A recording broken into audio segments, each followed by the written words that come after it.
There's a light that leads into a world, a place to be unknown, discovered by my own. Raise your glass and sing along. So raise your glass, your home's where you belong. Feel the love, my brother, sing along. Celebrating, drinking all night long. Feel the earth moving.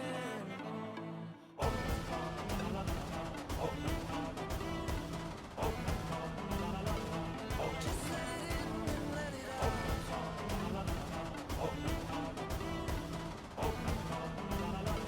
Into a new world.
Raise a glass and oh, night is gone and so there's a light that leads into a world, a place to be unknown, discovered by my own. Raise a glass and sing along. So raise your glass, your home's where you belong. Feel the love, my brother, sing along. Celebrating, drinking all night long. Feel the earth moving.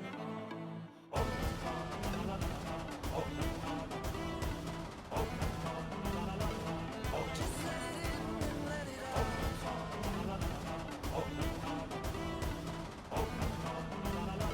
Into a new world.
and sing along.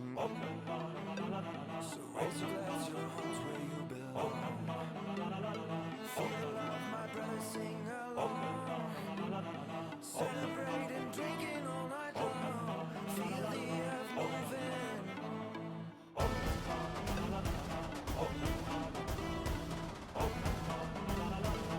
Just let it in and let it out. Into a new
We are now live. Hi, everybody. Hello. Hello. Hi, everyone. Bonjour. Buongiorno for those of us who live in the Pacific, which is none of us. We all wished we lived in the Pacific, but we don't. My Yeah. sleep schedule is in the Pacific, so there's that. Same. Yeah. Oh my god, period. Yeah, Right? Queen, let's go. I also want to just thank Tet and Hooblu for their subs. Oh my gosh, thank you so much. Yes, 13 so months much. for Hooblu and 11 for Tet.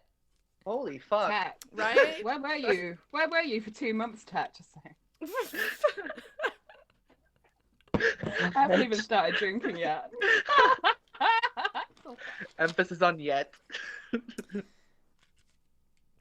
Yeah, it would be hold on. C-Song is let me just fade that up a little bit so it could be Oh my god, we have a vaguely hype train.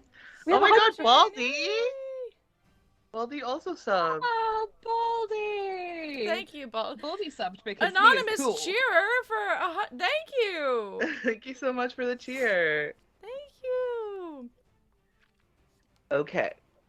So, Ah, welcome the to Critical Drinking, glasses! bitches. Oh my gosh, thank you to everybody. This is lovely.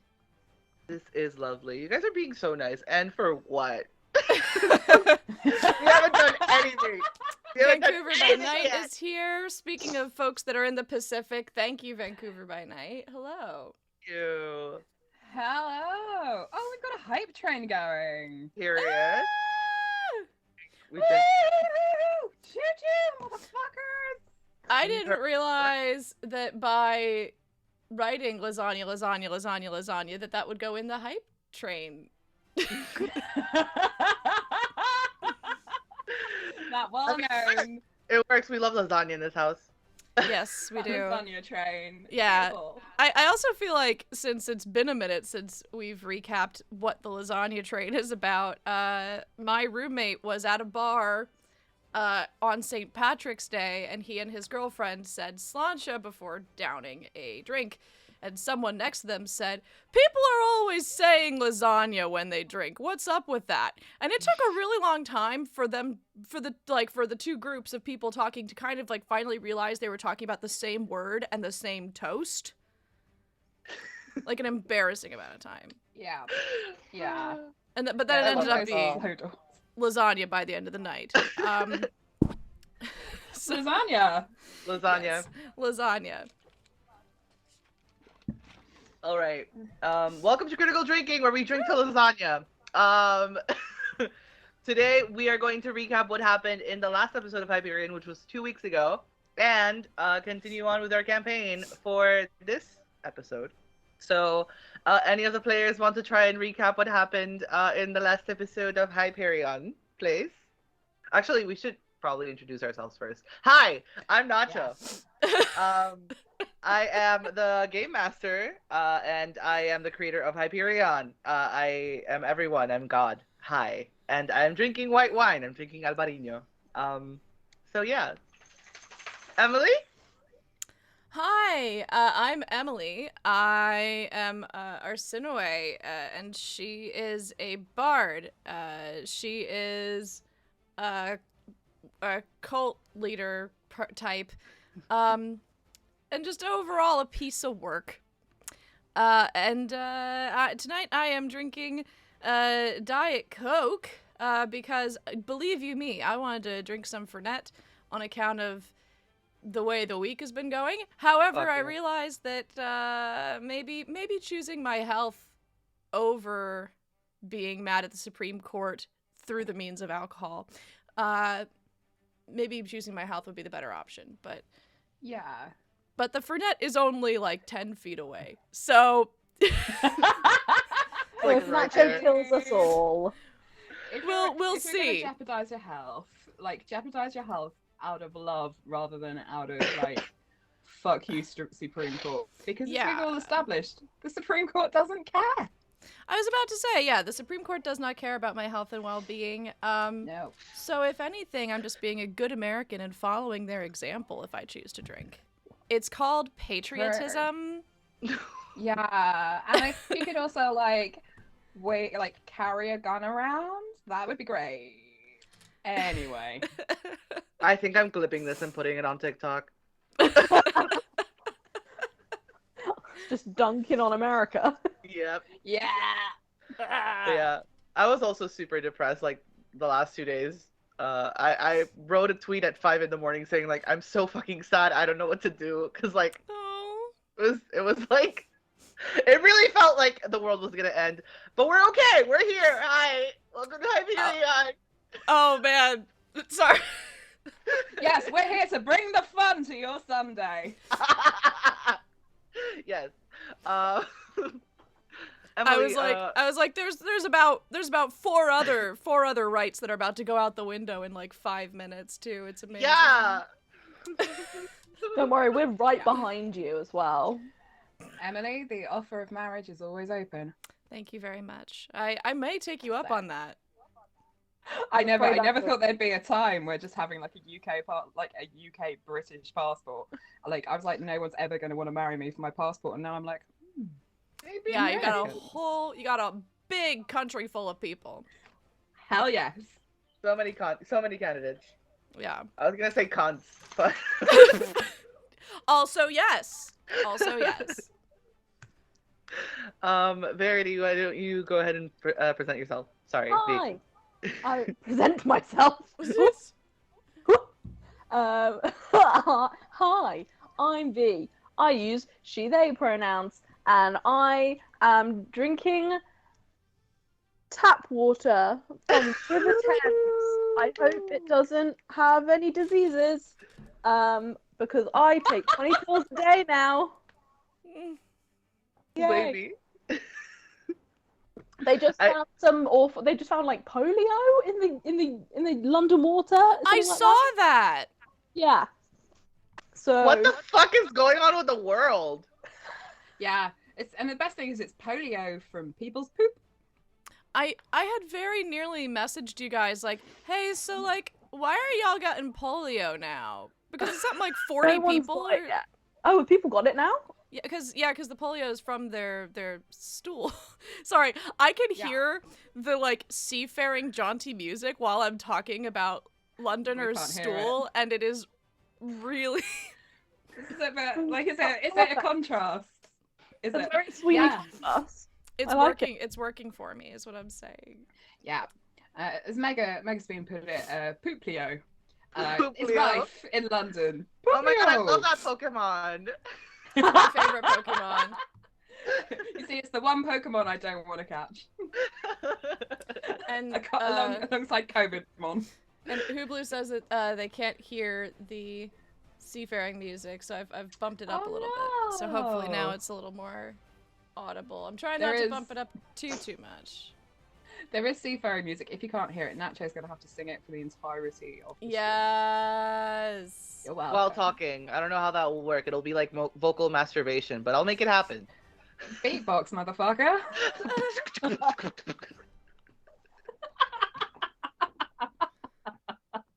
Dyson boots and Dyson boots. Sorry, V, you were saying. Oh, I got nothing else.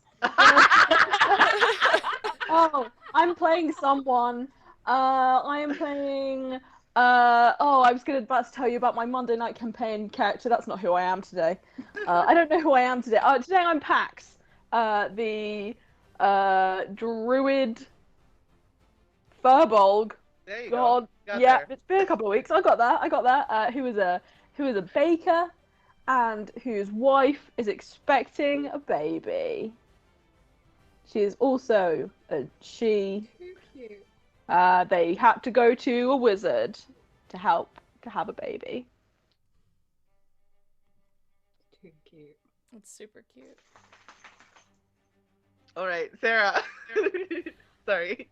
Hi. I didn't know that you were done. Sorry, I was like, yeah.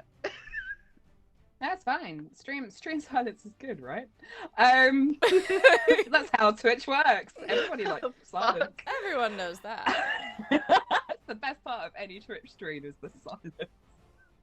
I'm Sarah. I'm a nightmare. Welcome. And in the campaign, I am playing Chriselle Lilidol. I can't pronounce it. I chose a name that I can't pronounce. Who is a Earth Genasi. Earth Genasi, raised by wolves. The obvious choice. She also works in real estate and is basically Hyperion's equivalent of selling sunset. Yeah. Pretty much. Okay. Awesome. Those are my characters. We're all here. And they are a load of work. Does anyone want to try to recap what happened last episode? No. So we all woke up. No. Emily had a dream. I think it was Emily. It was Emily had a dream, or Sarah had a dream. Someone had a dream. That Sarah had a dream that there was some sort of catastrophe thing, and everything was red, and that the other two of us were dead. And then she woke up and came to my bakery, and then we went outside to some sort of like political thing where they were going to pick the next king, and Emily wanted to be the next king. And then Zeus turned up and was like, yo, Sarah, you should do something. And then we went to the pier, and there were statues, and one of the statues started falling in the sea, and then some pirates showed up and was like, yo, it's going to be the end of the world. We need to save the statues. And then we went home to bed to get ready for the next day. Let's all agree that V never does that again. No, that was actually better than Drunk Notes. I loved it. It was great. True. It was sober notes. It was sober So notes.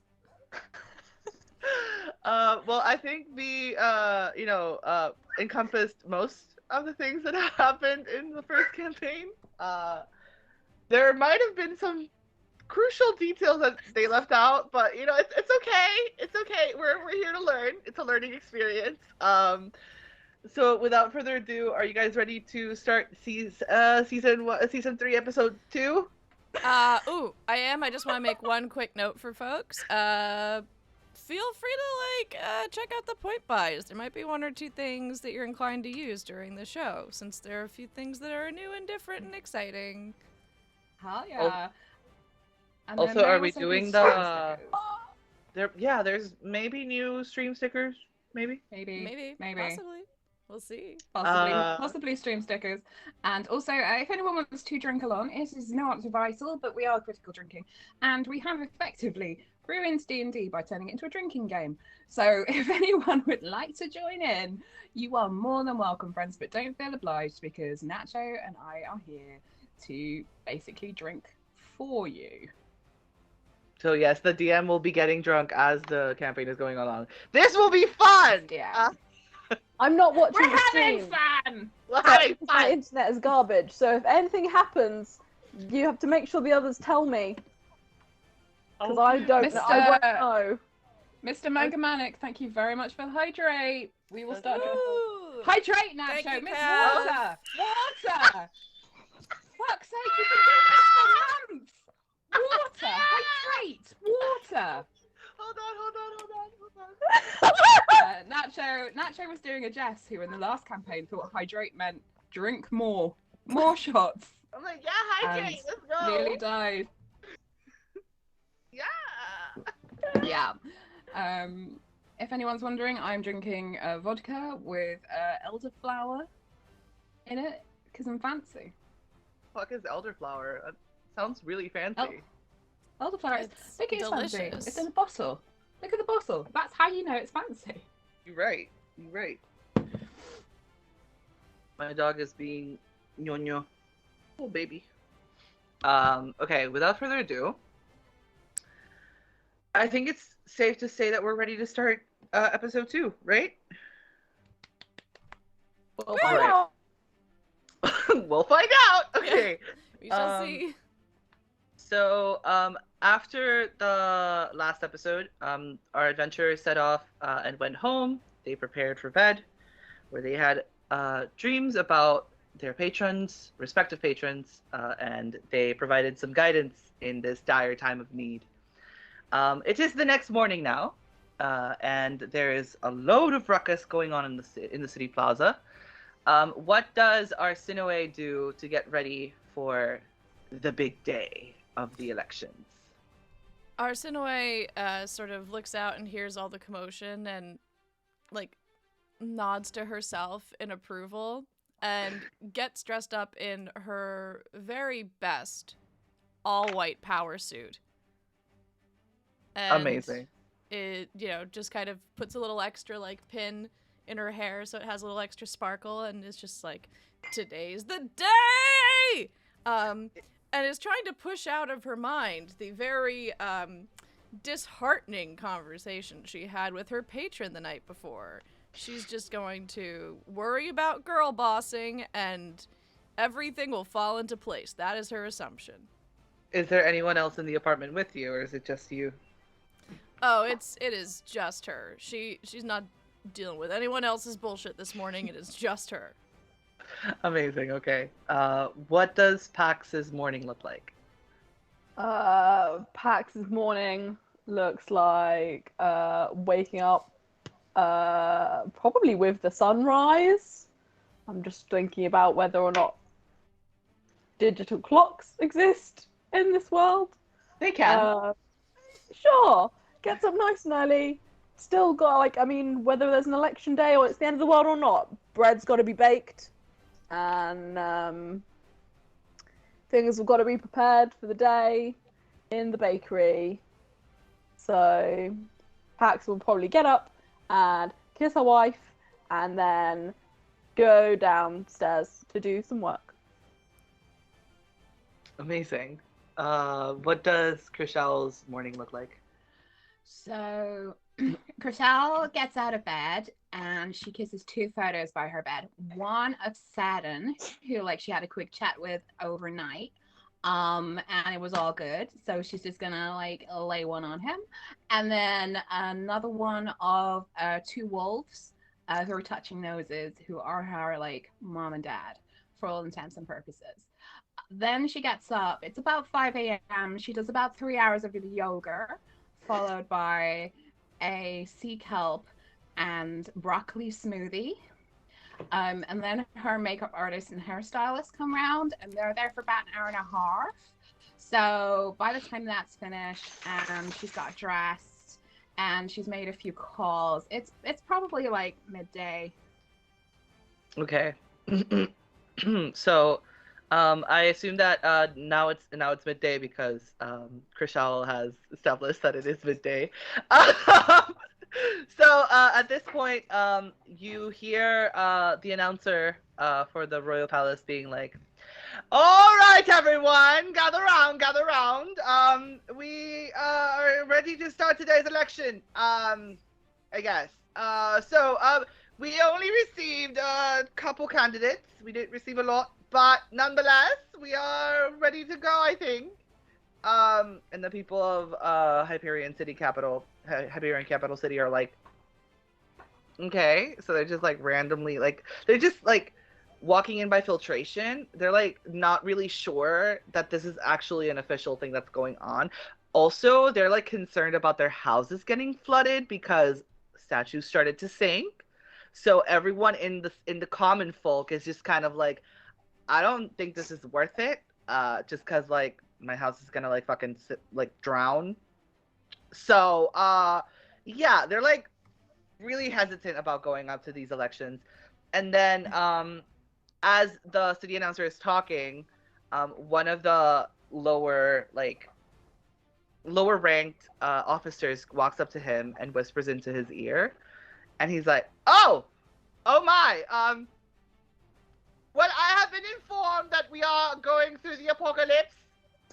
Hello everyone. Oh lord, how do I do this? Can someone please consult the queen? And then the queen pops up and she's like, I don't think it's a good idea to have elections today. Nonetheless, due to our candidates dressing up so swankingly, I will... Has the queen been drinking? Out of curiosity. Can I roll perception? You can roll perception, yes. Insight, is she fucked? How pissed is the queen? Right. That's a dirty 20. Oh shit. So the queen it has been drinking, but there's also more than like just drinking involved. There's definitely like some sort of like Xanax or something in there. Like for sure she's fucked. I was like, and is she cross-faded to hell? Xanax makes sense. Yeah. Too. Yeah. Yeah. So the queen is like, well, very well. Why don't we have our candidates make their opening statements? Arsinoe sort of just steps up and is like, wouldn't we all prefer someone who has leadership experience and a real vision for the future in times like these? Whether they are the apocalypse or not, I cannot say, but whatever it is, I assure you all, I will be here for each and every one of you. And I'm sure my opponents have things to say as well. The crowd just kind of like claps. Politely. Politely. Well, yeah. Get away! Thank you.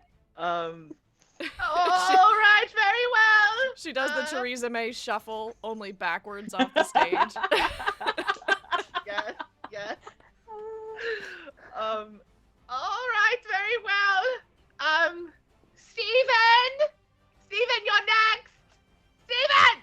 And then Steven walks up and he's like, oh, I think I'd be good king because we're all gonna die anyways. So might as well. And then everyone just kind of like goes like, woo! Yeah, let's go! Steven! Yeah! I mean, he has a point. Let's be honest. Like, if like we're all gonna die, you might as well give the jock a shot. Very well. It is time to fill out the ballots. If anyone else has anything else to say, now is the time. Yes, Chriselle? Hi, I'm Chriselle. I'm a realtor in the city. A lot of you probably know me from like blimps and like sidewalks and stuff. But anyway, if anyone's really concerned, I've got a really neat deal on some real estate up the mountains of Yore over there. And if anyone is interested, given the rising sea waters, come and see me. Vote for someone. Bye. When you say vote for someone, everyone just kind of goes like, yeah, woo, like regular claps, just nothing too nothing too extravagant, nothing too like polite. But nonetheless, you do get claps. And then you get approached by like 2 or 3 NPCs who are like, yeah, I want to buy your house because my living room is full of salt water and I can't have it. I'm allergic to salt. Take my card. I've got to go and save the world, but I will make sure that I check my sending stone and that I hook you up with something real good. As soon as you say I have to go save the world, they're like, oh my god, guys, she's gonna save the world, and then like they start like talking about it, and they're like, oh my god, like, holy shit, like this is gonna happen, and like everyone gets super hype and super happy. And Arsinoe, what are your reactions, Arsinoe? Because I see you making faces. It's fine. It's really fine. Apparently, you can just walk into a space, say nonsense words, and then that makes you qualified to be king of the entire realm, and that is perfectly fine. It's just like how you can just emerge, I assume, in a just gushing of monster energy drink out of my stepmother's vagina, and suddenly it changes the entire fucking process that has been established for centuries for how this is supposed to go. So fine, sure, why not? Steven or bench lady, either of them can be king. Why not? Really, at this point. Why not? In a way. Yes. Just a question. Yes. Were you ugly in high school?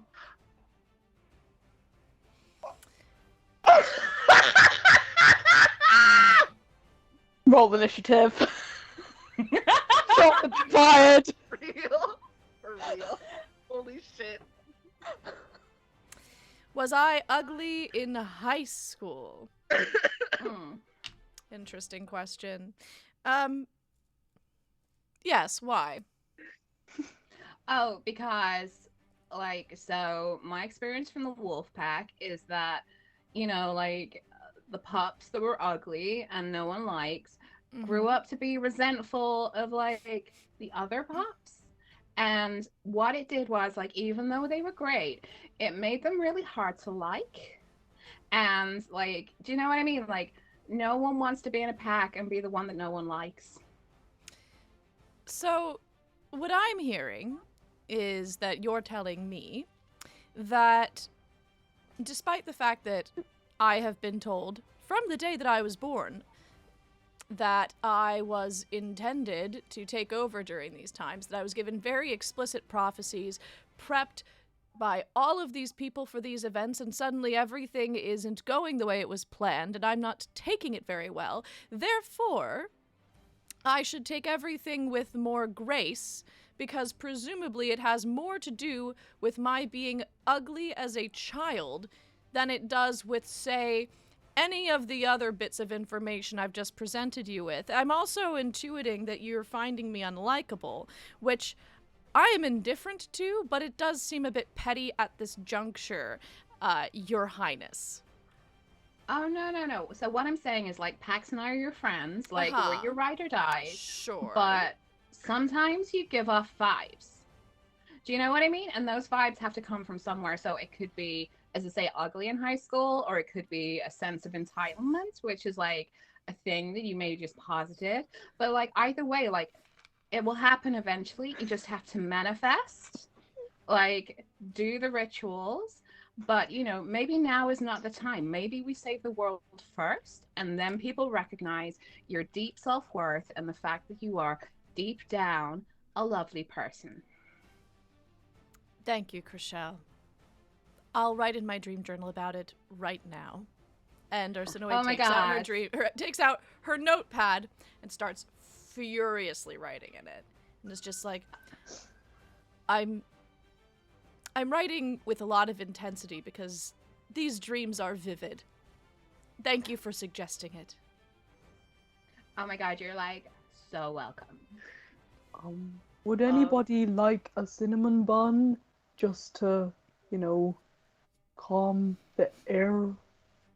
As I soon as you mean, say that, you hear a voice like a voice of God kind of situation, of a woman being like, "Attention! It has recently been informed that the apocalypse is occurring. You now have T minus 6 days. Hope you stay alive. Thank you." And everyone in the plaza just starts panicking. They're like, "Oh my god, we're gonna die!" And then the queen is like, "All right.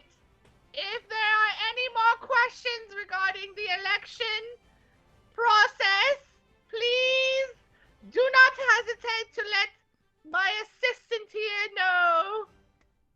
Yes, Chriselle? so could we like hold off the election because I think like the three of us have to go and save the world, and then I think like you might see like what Arsinoe is really made of, and that she is a beautiful person who deserves your love, respect, and voting.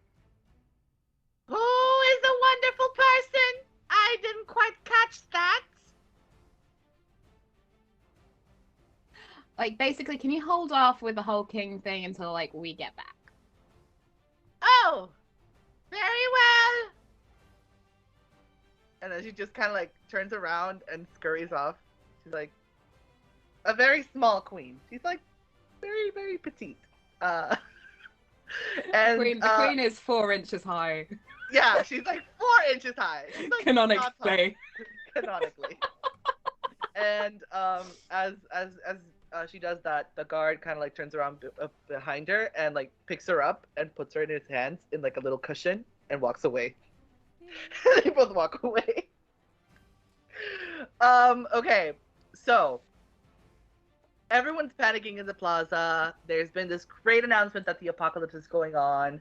The queen has agreed to postpone the elections. What are you guys doing?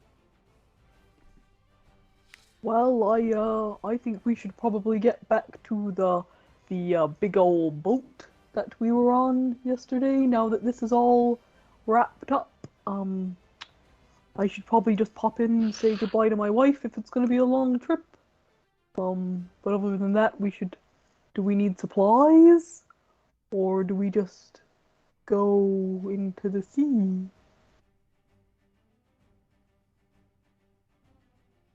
I'm assuming the ship has supplies.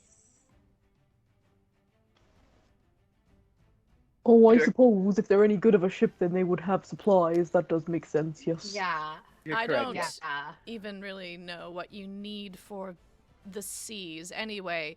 But I do suppose I would want to run home to get changed. The little I do know makes it pretty apparent that wearing all white might not be the best idea on Yeah. a boat. And I think that's probably wise. And also I need to like change from 12-inch heels to maybe like 9-inch. I think that might be wise. Oh, do you think that I should change too?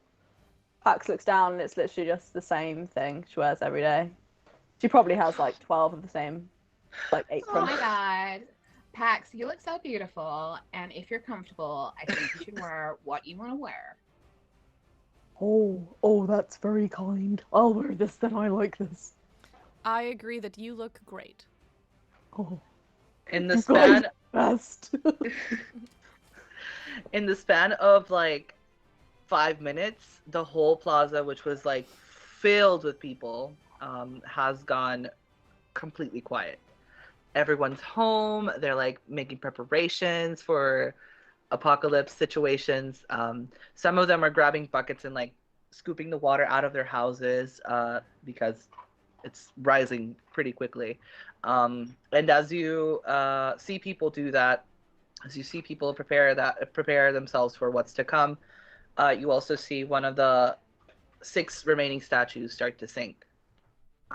So now another statue is sinking, and the water levels keep rising and rising. So let's take a moment to kind of like go through what each of the characters does before going onto the ship.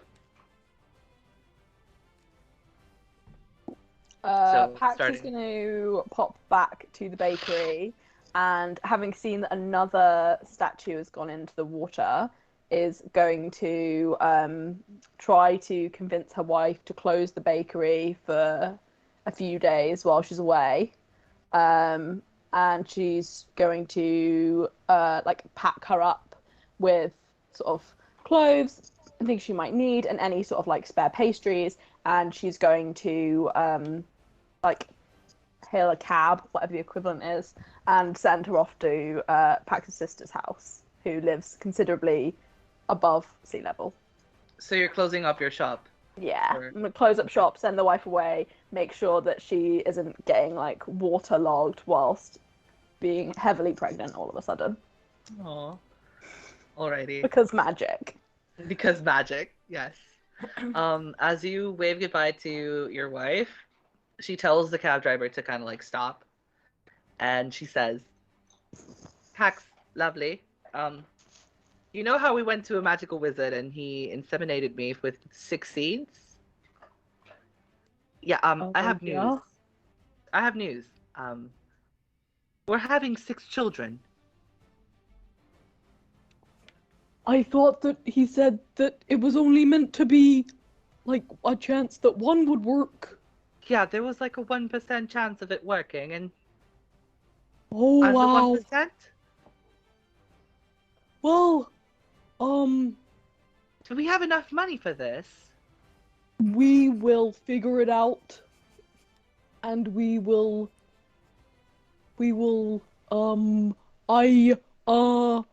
I can build bunk beds. All We right. will make many loaves of bread, and I'm gonna support you in whatever way you need. All right, darling. Go save the world. And she strokes her cheek I love and you. gives you a kiss on the forehead. That just made the bun check I redeemed entirely redundant. Oh, I thought that was the bun check. Ah! Check. It was a bun check. Yeah. Also, I don't know if you've ever seen the Belle parody, Hey Girl, but there's a line that goes, "The bitch with kids, she can't afford them." And when you asked if you could afford those kids, that was all I heard in my head, and I was just like,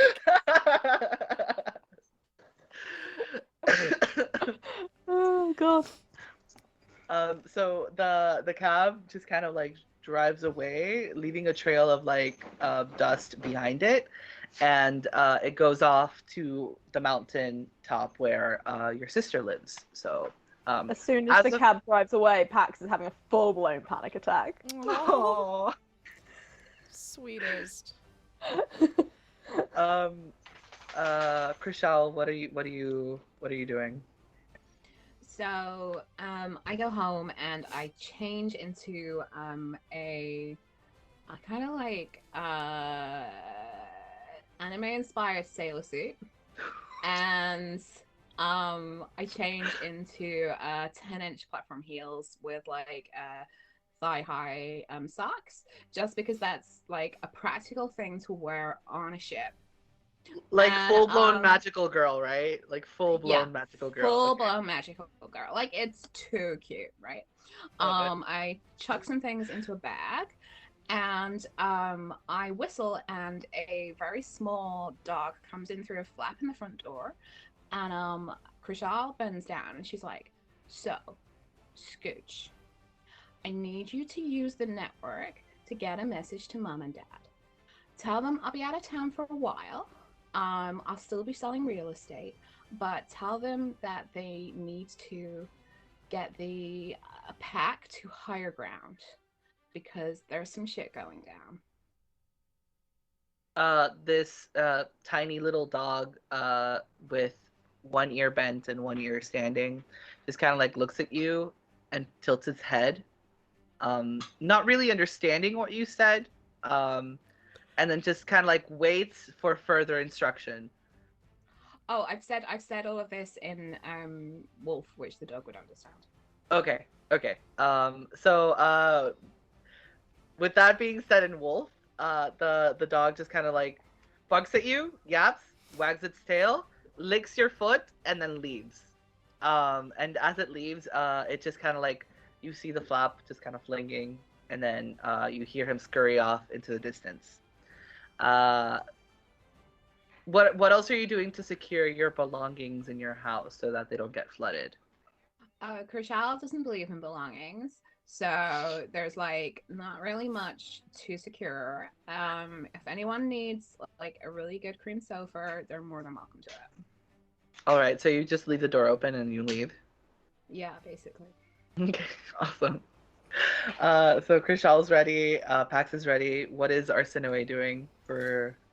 Arsinoe gets changed into what she considers to be like her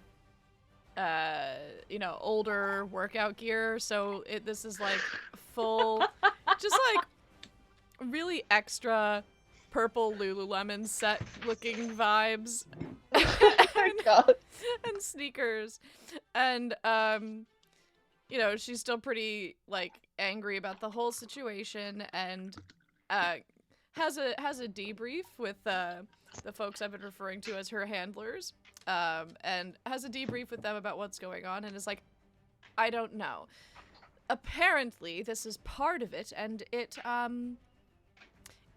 was just missed in the prophecies because this is a bit off script compared to what I was told to expect. Bit off script. So I guess I'll go on a boat with a realtor and a baker and a candlestick maker. And a candlestick maker. And everything will eventually work out the way it was meant to. Will everything be all right in my absence? I won't be gone for more than a few days. Who are you saying this to? Forgive me. To the group of cultists that I've been referring to as her handlers, the ones that have sort of been with her the whole time. Alrighty. So one of them is texting, and they like look up to you, and they're like, "Guys, I think she's talking to us." Wow! Wow! Or like one of the other ones is like, "Oh my god. Hi. So after today's event, your numbers have like significantly dropped, and we're gonna have to like not be associated with you. But thank you so much for being here. Yeah, I hope everything goes well at sea. Guys, anything else you want to say to her?" And then like one of them is like, the other one is like, I mean, it was fun while it lasted, I guess. Guys, I don't know what else to do. Let's just go. And everyone just leaves slowly. Everyone is slowly leaving. The one that was texting. How big are they? They're like medium sized. Okay.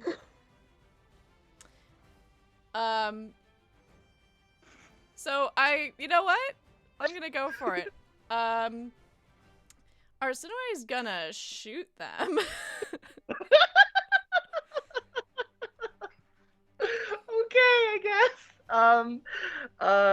What are you gonna shoot them with? My short bow. Oh my god, okay. As you're prepping your short bow, Ryan walks in still naked, and he's like, "Babe, I saw what happened today. Are you okay?"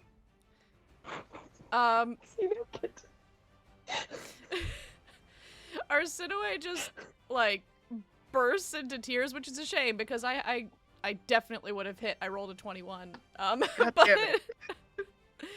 Arsinoe just bursts into tears and is like, "No! I'm not okay! Look around, Ryan! Fuck!" And then she just kind of like collapses, sobbing into his chest. He kind of like hugs you, and he's like, "Whoa, That's like the first time you've ever said my name. And then afterwards, he like pulls you by your shoulders in front of him, and he's like, "Don't worry, okay? Just like go save the world or whatever. Like it'll be amazing, and then people will respect you." but I hate the world, and I hate people, and they're supposed to already respect and fear me as the god.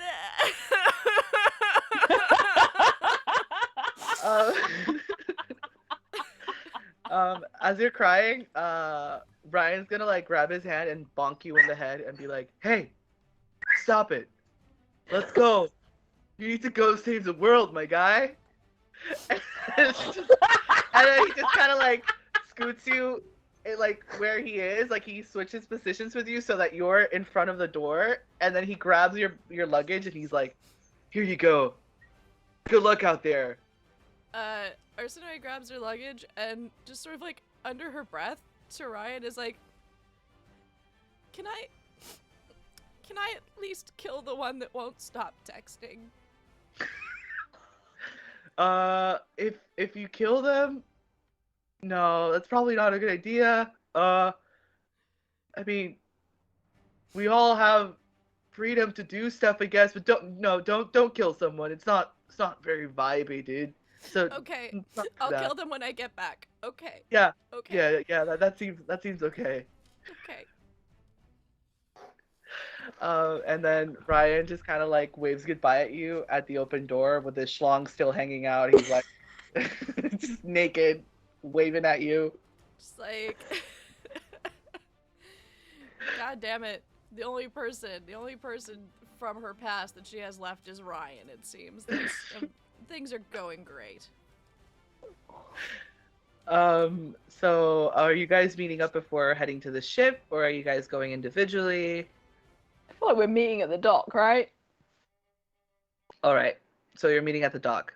So you get to the beach, I guess, because there's no more dock left, considering that like the ocean levels have risen so bad.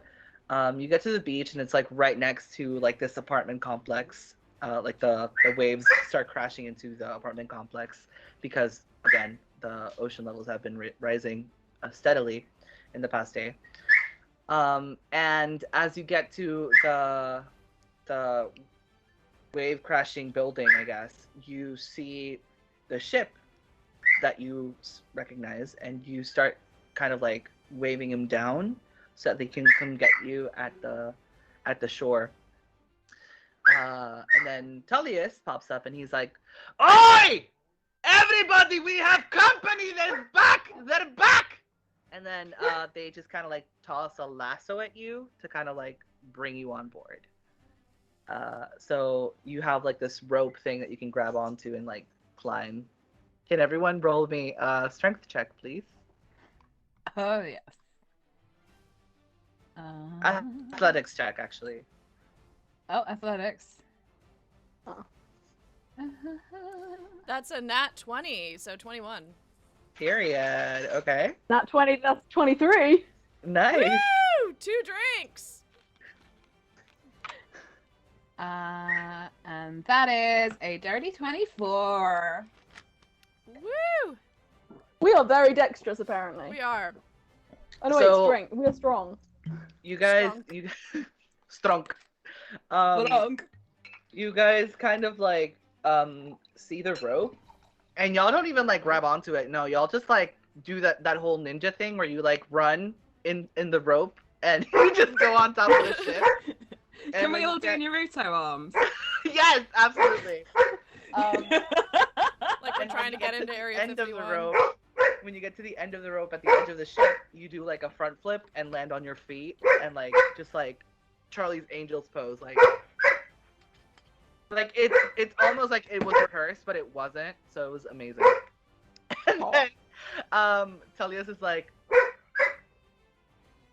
"Welcome aboard, I guess." So what would you like to do now that you're in the ship?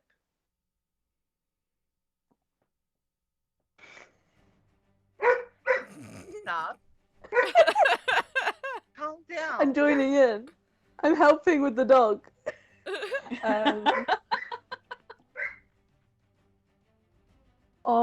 gonna go to the captain. Okay, so you're gonna go to the captain. Do Yeah. Arsene and Krishal follow, or Arsene will just sort of sulk along in the back. okay? Krishal. So Krishal very quickly like does some like tricks on the rigging. And then kind of like dismounts and rejoins everyone and follows them into the All right. cave. All right. So She's been learning to use silks as like her evening class. It's been great. Okay. Okay. So you walk through the main deck of the ship, and you see that like there's people scrubbing the ship. There's one of them hanging by a rope trying to like scrape off the barnacles that are stuck to the bottom of the ship. There's people who are like under the ship, just like preparing for the journey that's ahead. So like some of them are like managing food, others are preparing the canyons in case that you find any encounters. And then you walk through. Wait, what happened? Oh. Oh no! Hold on. Oh no! What happened? That was me trying to like unstick my camera. This is what had happened, guys. Jesus Christ. It's good. I dig it. It's look. I think. I mean, as long as I can get my screen unstuck, which will take me a second because I'm a bit new to this. Let's see. No here. worries. There we go. We have moved from Zoom to Skype. Skype, and No, it's a that's ride. not us. Certainly not us. I'm just glad everyone is in the place that they were in before. I was looking at the screen like, so help me if everyone's moved around. There we go. Tech things. Woo! So, How do I stop it? oh right, how do I? You? Or do we just live here now? Great. Oh, no. Click view and then click grid view. Up top to the right. Oh, there we go. There you go. Oh yeah. So, as you walk to the door where the captain's chambers are, you start noticing more details about the ship, and this ship is like swanky. Like it's very fancy looking. There, it seems to be crafted with like pine wood, like fresh pine wood. So it's like a northern ship for sure. So it's good for like cold tundra environments, and it's also good for like high seas, and it's sturdy enough that it will take you anywhere that you need to go. And on top of the captain's ship, I mean not the captain's ship, the captain's chambers, there's like this golden emblem of like two angels holding a snake in their hands. And as you knock on the door, you just kind of hear from the inside being like, like you hear her calling from the inside being like, come in, I guess. And what do you guys? Do you guys just like walk in? Do you let yourselves in? I'm just gonna let myself in. Like, hi. We're the free adventurers that were foretold, and we were just wondering if there was a plan or what was gonna happen. If there's anything you need us to do, because we don't really know what's going on. All right. So I didn't expect you so early, if I might say. It's almost 2 p.m. here right now. You guys, we certainly got your duties dealt with quite quickly. But oh my, are you okay, Arsene? It seems like you've cried your eyes out in the past 20 minutes or so. We don't need to call attention to that. I'm fine. Alrighty, Rue, then. Um, Krishal, how you're looking magical. Thank you. I have, apart from anything else, I have just made 2.5 million gold pieces on some prime real estate that used to be quite a long way from the ocean and is now ocean adjacent. Wonderful. But yes, we should be setting sail in like 20 minutes or so. So why? Well, now that you're here, we might just honestly just. I'll give you a small tour of the ship. How about that? That would be lovely. Okay, so as you guys agree to the tour of the ship, she leaves the chambers and immediately just goes down to the bottom part of the ship, where the hull and like where the cannons are and where the food is, and she just kind of like aims to like she grabs her hand and she's like points to the left and she's like, okay, so right here is where we keep our food. Help yourselves, honestly. Rat helps himself all the time, so why not? You know, everyone should have access to this. We don't really believe in private property here in the ship. You kind of just take what you want, and sleep where you can, fire what you Sorry, can. Private what? Property. Okay. Is there a problem with what I've said? No, it's absolutely fine. Alrighty. So The as I irony was has saying, just occurred to me that she sells property but doesn't believe in private property. wait, who? Crashell. Oh no. The captain's ship doesn't believe in private property. Well, no, but she said that earlier as well, with the sofa and all. Oh, Yeah. you're Yeah. right. Chriselle doesn't own anything. That's. Huh? Okay. Anyway. So the captain of the ship just kind of goes like, well, here's the food. Here are the canyons. We don't use them unless strictly necessary. Honestly, the ship hasn't encountered any like serious threats in the past couple of years. Ever since I was captain, the last captain died to a kraken, so they just kind of decided to recruit me, I guess, and I became captain of this ship. I obviously gave her some renovations because this place used to be an utter man cave, but now it's a little more stylized and a little more sophisticated, like I am. So Yeah. You've done really, can I just say you've done really well. Two quick questions. Firstly, like, I noticed there's like a symbol of an angel holding a snake on the ship. Like, what's all that about? And second, what's a kraken? Well, a kraken is a creature that lives in the depths of the sea. Usually hunts the souls of sailors and pirates Sure. who sail the Yeah. seven seas. Right, okay. I Oh, don't know there's seven? specifically what kind of kraken, because there's multiple families, multiple breeds of kraken in the seas. But I've never really faced one before. I mostly just specialize in hand-to-hand combat.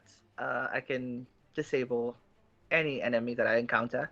So I really don't fight big fights like that. I usually just let my crew deal with it. What was your other question? Sorry. There's like a symbol of like an angel holding a snake. Oh yes, that's my family crest. Yes. All right. Yeah. It's nothing too serious. It's just my family crest. Okay. They brought me up, even though they kicked me out for being a pirate. I still, hold them dearly. They made me into the woman I am today. But anyways, So you're quite well off. Like family, you have family money is what I'm saying. well, not anymore because I'm cut off. But yes, my family is Okay. rather wealthy.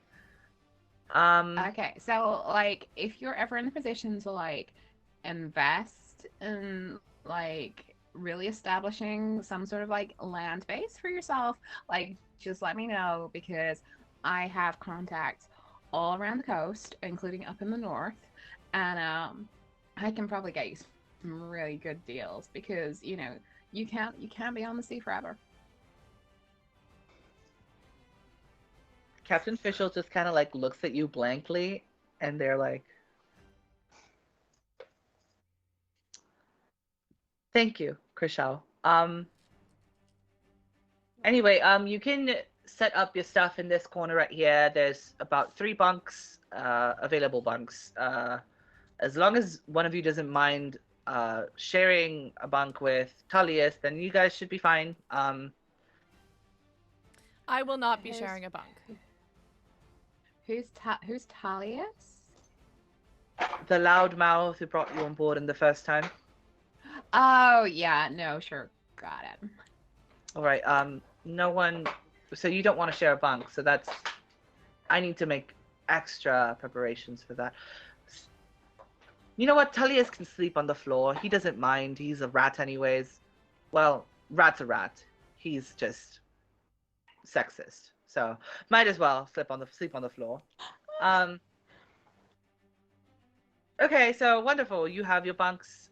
Do you want to do anything before we set sail, or are you guys ready to go? Oh, I think we're pretty much ready to go, aren't we? Wonderful. Yeah, I just need to like do a small ritual to Saturn, just to thank them for all their like love and guidance and like interest in Hyperion real estate. And then actually like I'm not too fussed about a bed per se. Like what I do need is like a folded blanket in the corner, and I'll just make myself comfortable in there. So Talius doesn't need to be like out of a bunk. Tullius is sleeping on the floor. I made my decision. You can sleep on his bed. Okay. Okay. And as that happens, they just kind of go like, Tullius, Manastia, we're ready to embark on our journey. And Tullius just kind of like props up from the floor where he was like scrubbing the floors with like a really heavy brush. And the floor is like all like black except for that one spot that he was scrubbing, which is now like wood colored, because he accidentally scrubbed the paint away. Tullius is not very bright. Nonetheless, he mans to steer, and the ship sails off to start their journey on the 7 seas. Captain Fischl just kind of turns to you and says, okay, so first things first, we need to figure out what weapon Atagatus has. And second of all, we have to embark our journey into the place that we need to go. So it can either be Olympus, it could either be, you know, Tartarus, it could either be, I don't know. It really depends on what weapon Atagatus has. Surely, like, I mean, I'm just throwing this out here. Like, I'm a realtor. Like, I run my own business, but like, I'm not necessarily like super smart and stuff. But you know, like, I have been a wolf, so. But like, what I'm wondering is, my understanding is that the islands are in like a spiral. So, like, would it make sense if we moved from island to island in a spiral pattern until we got to the middle? We are in the middle, aren't we? No, we're not in the middle. The middle is Tartarus. Instead. Yeah. Oh, And sorry, I think I I don't agree with understand geography. I agree with Oh you, my Krishal. That is a God. good idea. You're So cute. let's spin alongside the spiral and see what we can find. Yeah, I mean, if it's all right with Arsinoe, because she's obviously our leader and she's obviously like the smartest, because like I'm the pretty one, Pax is like the cute one who brings the snacks, and then Arsinoe is like our glorious leader who tells us what to do. Do we know who Arsinoe's patron is? Hades. But do we know that character-wise? No. Do we I don't think you do. No. Arsinoe finds that to be very suspicious, but is like, fine. It is like, thank you very much. I think that it sounds great to go along with the plan that you proposed and to circle spiral inward until we either find what we're looking for or hit Tartarus. Either sounds great to me. Let's do that. Perfect. All right, make yourselves comfortable. This will take a while. And as she says that, she kind of like goes back upstairs and screams at a couple sailors who are not doing their job. And afterwards, she grabs a bunch of like flour sacks and like stacks them in a circle so that people can sit down as the ship is going around. Oh, what a waste of good flour. Oh my Don't god, worry, love. like, you could make cookies for the crew. I bet they would love that.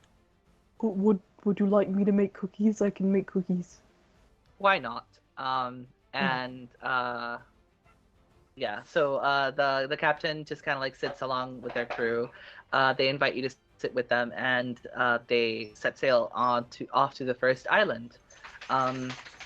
You guys share a bunch of jokes, share a bunch of like laughs, and time passes and the sun sets. It's time to go to. Sorry, before we move on, I would like to hear what joke our Sinaway tells. Because I need this context. Okay, what joke? Well, and the funny thing is, I think that she could be funny, like, when it's not the worst day of her life. I think this is not the best day ever for being funny. Fair. So,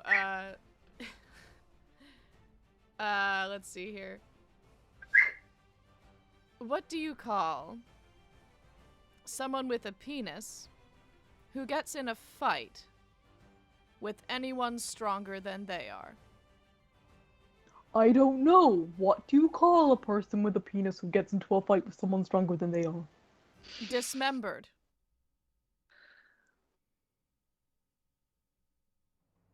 Oh! Thank you. Pax does not get it. Pax does not get it.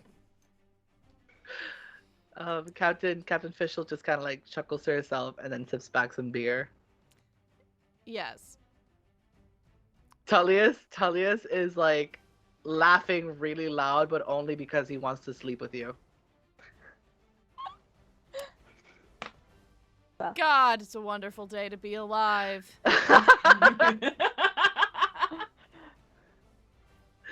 What does Krishal do? Krishal, disturbingly, like, you've not actually seen her sit down on any soft furnishings. And what she does is, like, she stands on it, like, stomps on it in a circle before, like, curling up in a ball and basically, like, falling asleep. So you sleep on the sack of flour. Well, like, basically, she does what a dog would. Like, if we imagine Chopin in a similar situation, confronted by, like, effectively a giant beanbag, Chopin would just do that. That's basically what she's doing, just less conscious. Okay, amazing. You guys also share some stories about like who your patrons are.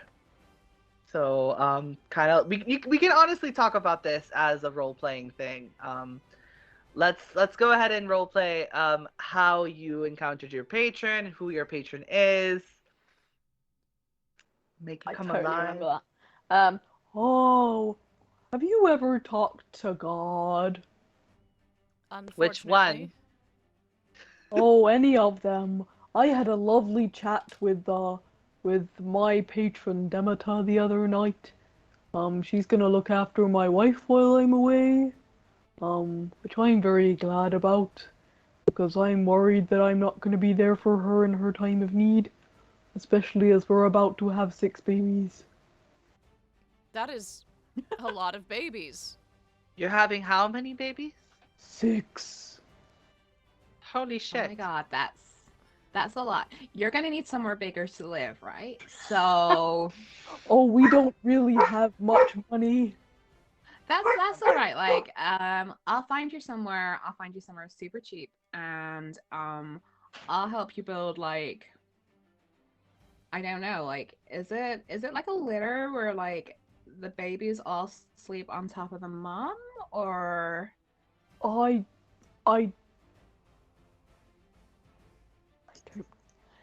Is my wife also a furbolg? Are we having furbolg babies? Oh my god, please have a Are litter. you? Please have a litter.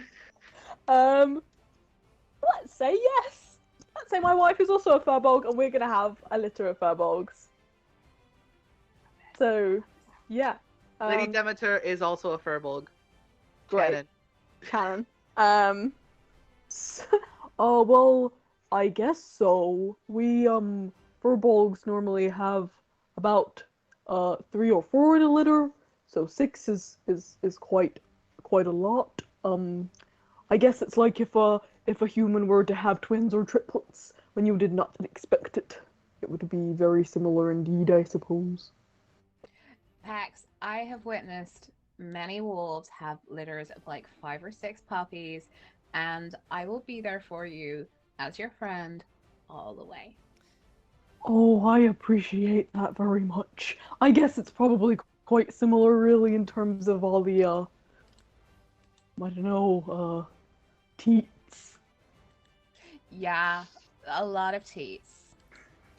Also, you have to make sure that your wife doesn't try and eat some of them. What the I fuck? don't think she'd do that. Oh, that's good, because that's how I met Saturn, but you know, that's a long story. No, furbolgs don't eat their young. But Okay. we respect those who do. We're not gonna Yeah. kink shame. Yeah, I mean, I think it's just like a wolf thing, maybe? I'm not sure. Like, it's a thing. There are a handful of creatures that eat their young. Sharks being one of them. We've all heard about Saturn eating his young. That's a thing as well. Oh, does he do that? Yeah. Yes, there was this whole prophecy situation, which you know how prophecies are.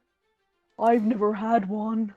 Oh, consider yourself lucky. They are inconvenient and also lies. Anyway, I've once seen a television program where a human woman, had 8 babies. She gave birth to 8 of them. It looked profoundly uncomfortable, so I'm glad that with furbolgs, 6 is closer to twins or triplets for a human. Because, Yeah. wow. Our equivalent to 8 would be like, quite a lot. Yes, that's something that I anticipated as well. Frightful business, but thankfully it's a manageable amount, and thankfully it sounds as though no one is going to be cannibalized by their own family. So all in all, a great day to be pregnant. Captain Fischl just kind of like turns to Arsinoe and is like, prophecy, huh? Oh, you know, I don't think we need to worry about prophecy these days, do we? Oh, I mean, I had one as well. That's why I was a little curious as to what yours is, because I renounced my family name Right. just so I could become a pirate and save the world, according to Lady Athena. But I don't know about that. I don't know if it's gonna be a thing that happens in a couple of days to come. It's funny how patrons are indifferent liars, even when they're your own parent.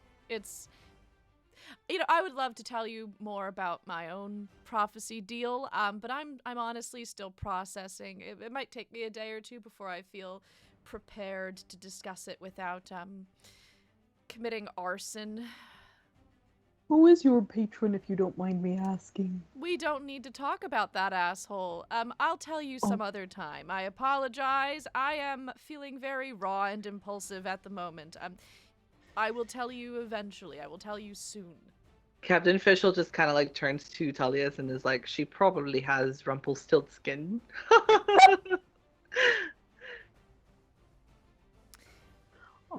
Yes. I'll let you Oh, burn we're one just of the joking. We're just joking, Arsinoe. Don't take it so literally. Arsinoe throws her drink in his face and leaves the room. Oh my. Oh wow, girl! Like you really made Arsinoe like so angry. I feel like you should apologize. Yeah, I agree, Tullius. You should go and apologize. Talius was touching himself in an inappropriate manner during a lot of that conversation. You're so right. I'd be Maybe more I should. comfortable Yeah, maybe I should go. if you went and did it. So I'm saying. All right. So Captain Fischl walks up and splits away from the group, and walks up to you, and she's like, "Are you all right?" No, I am not, but it's fine. I am handling it, and whatever his name is, Timothy,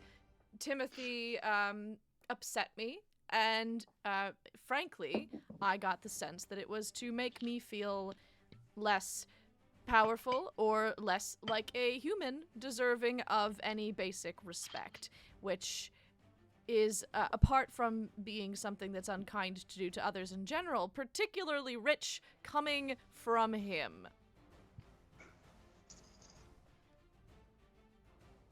Captain Fischl just kind of like stares at you, and they're like,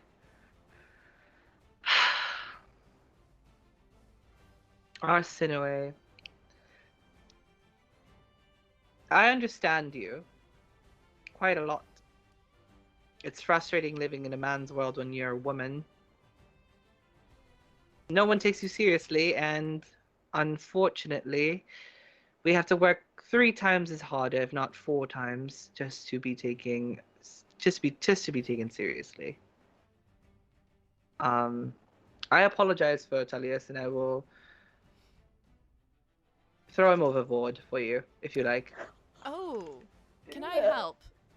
I would love to help. So Captain Fischl was joking when she said that. And when you say that, you're like, she's like, oh my, I can't actually throw him overboard. It would be a crime to the 7 seas. Right. Well, I didn't know what maritime law was. I apologize. I misunderstood. I thought, I seem to have girl-bossed my way too close to the sun on this one, and if you'll excuse me. And Arsinoe grabs a, goes back in, grabs a drink, and just sort of sits in the corner with her beverage. All right. So you go back to the group, is what I'm hearing? Yeah. Okay. Captain Fischl follows, and before she sits down, she says, Talius, you're an idiot. Stop being such a dick. Otherwise, you will see yourself in a dinghy back home. Understood? And he just kind of like nods and looks down.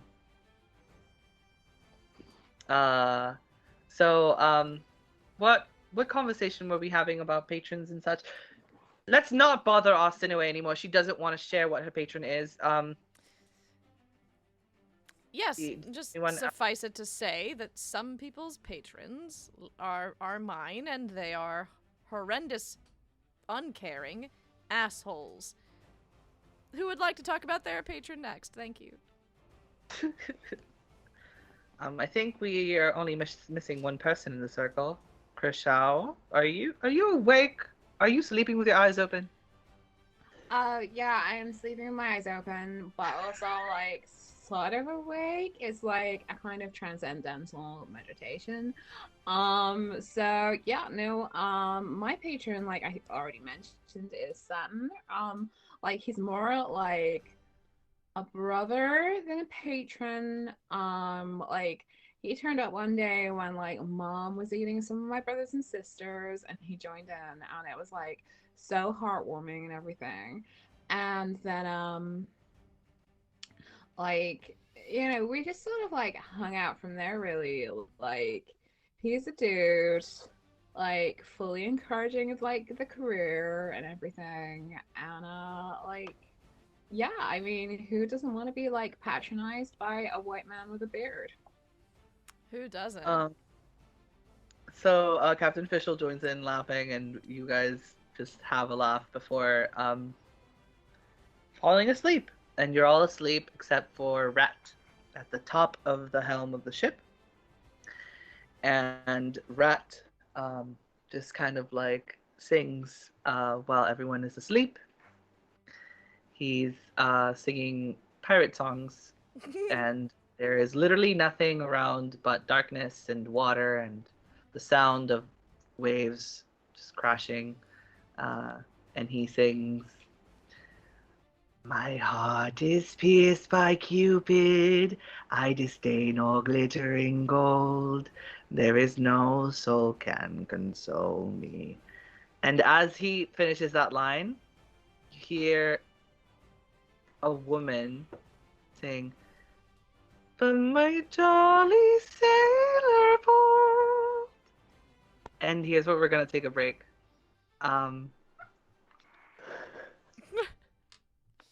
Oh my goodness. we'll be right back. That's so We'll be back weird. in 45 after the hour. 45 after the hour. Perfect. Sounds Yeah. good. See you All guys right. in See 15 you minutes. soon. Bye. Bye. Bye.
Raise a glass and oh, the night is gone and so there's a light that leads into a world, a place to be unknown, discovered by my own. Raise a glass and sing along.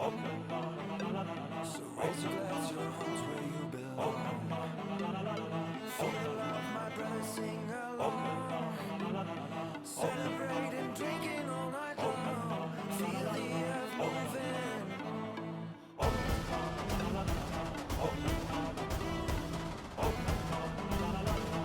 Just let it in and let it out.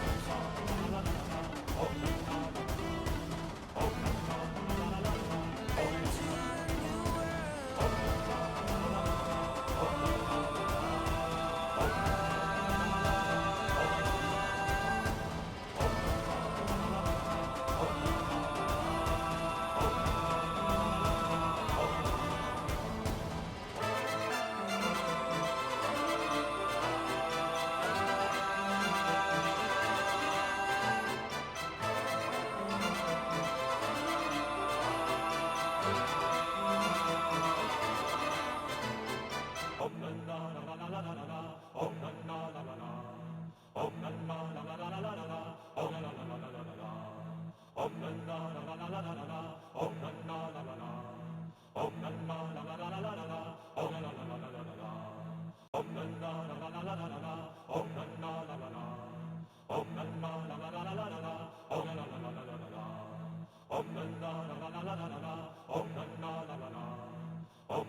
your glass and sing along.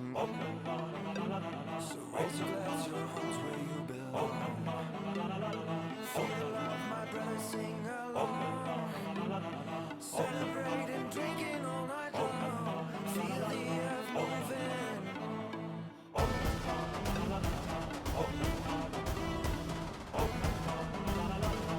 Just let it in and let it out.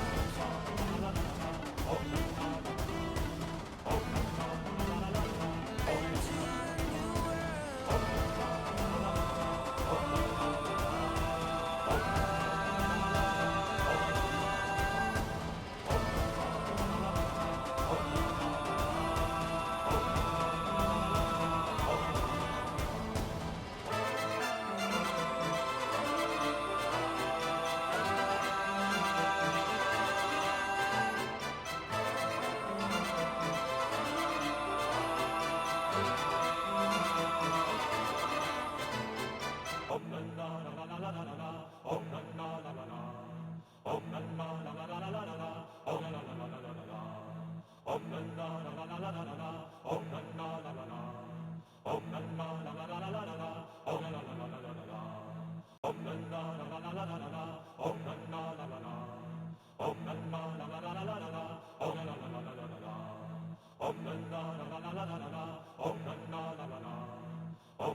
Raise a glass and oh, night is gone and so there's a light that leads into a world, a place to be unknown, discovered by my own.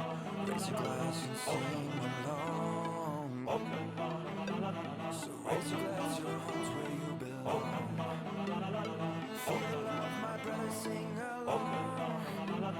Celebrating, drinking all night long. Feel the earth moving.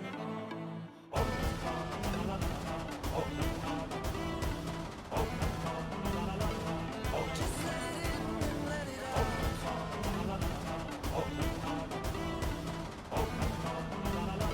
Into a new world.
There's a light that leads into a world, a place to be unknown, discovered by my own. Raise your glass and sing along. So raise your glass, your home's where you belong. Feel the love, my brother, sing along. Celebrate and drinking all night long. Feel the earth moving.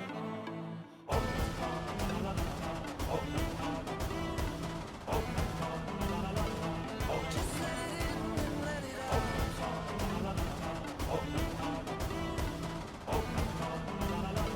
Into a new world.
Raise a glass and oh, night is coming so.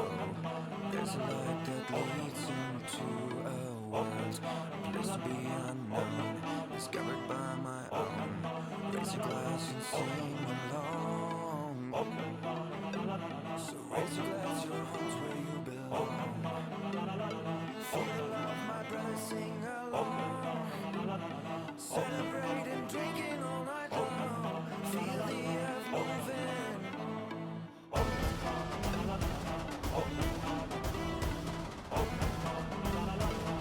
Just let it in and let it out.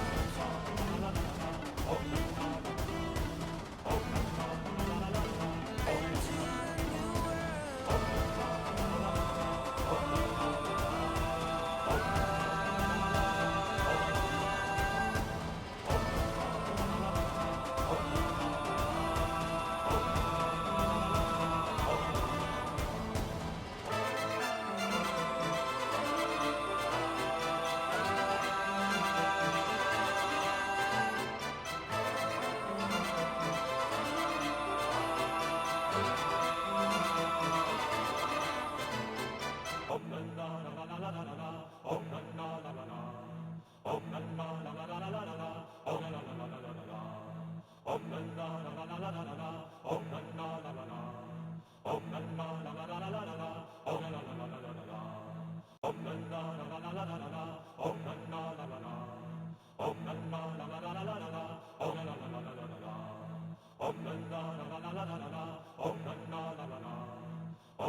and oh, night is gone and so there's a light that leads into a world, a place to be unknown, discovered by my own.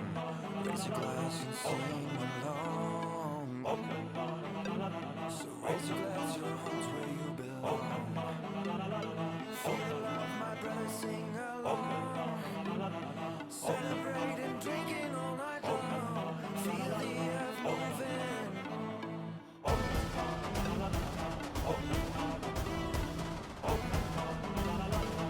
Just let it in and let it out.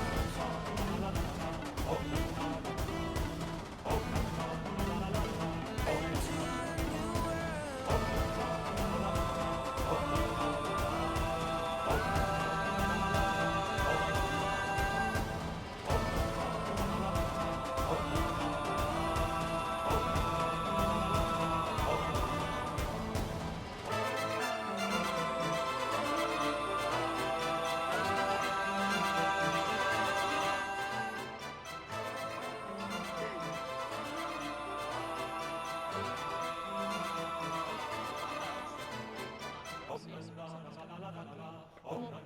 Can't hit Emily. Is she talking to herself or is she chewing? No, she's chewing. No, hold on. We're partially live. My OBS is frozen.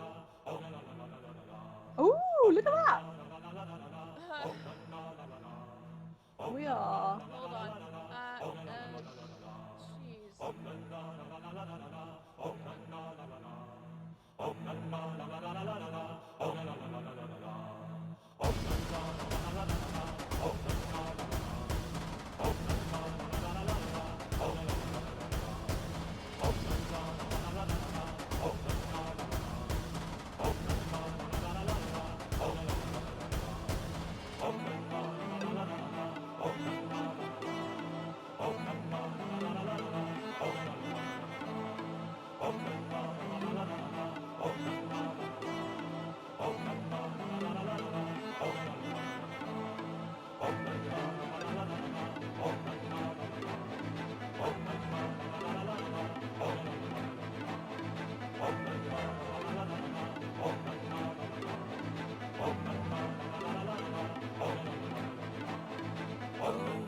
Raise a glass and oh, night is gone and so there's a light that leads into a world, a place to be unknown, discovered by my own.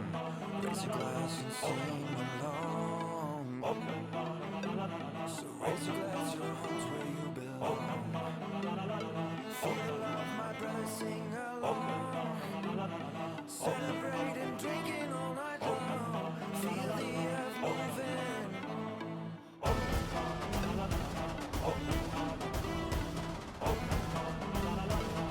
Just let it in and let it out.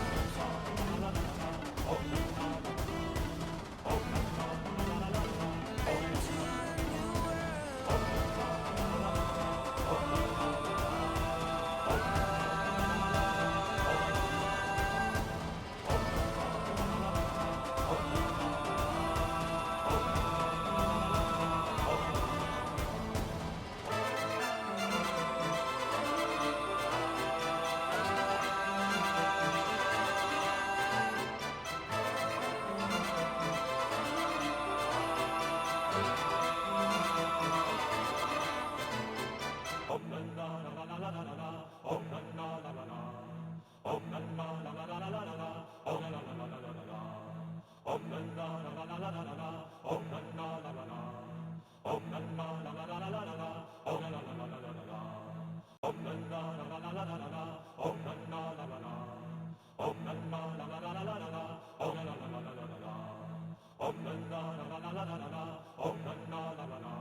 We're back for Hello, real. everyone. We're back for real this time. Thank you for holding.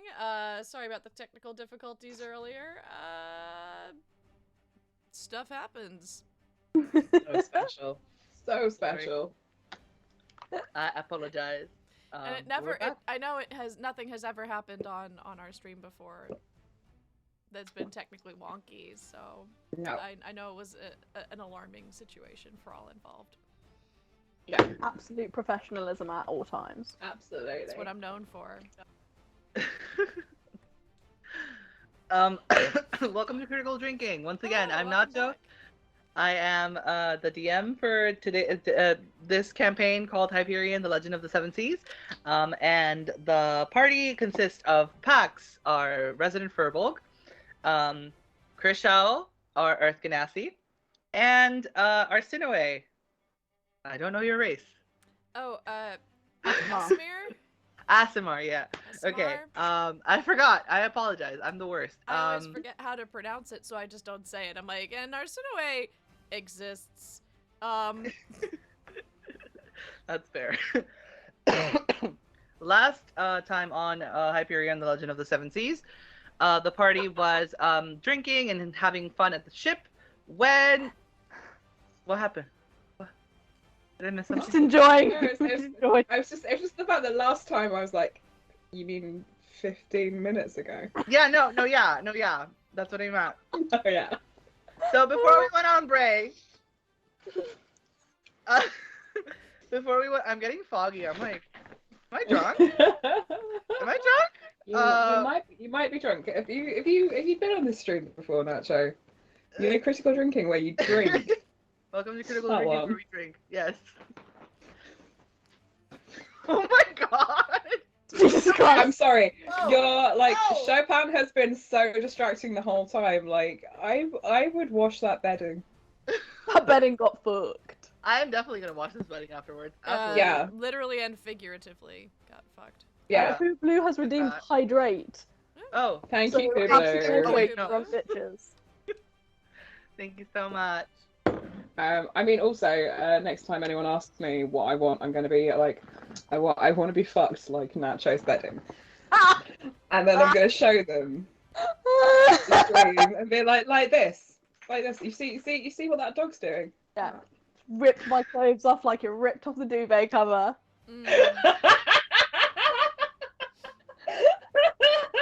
I want to be fucked like a horny dog locked in a room with a streamer. Thank you. That sounds like the dog is getting fucked, so I don't like that.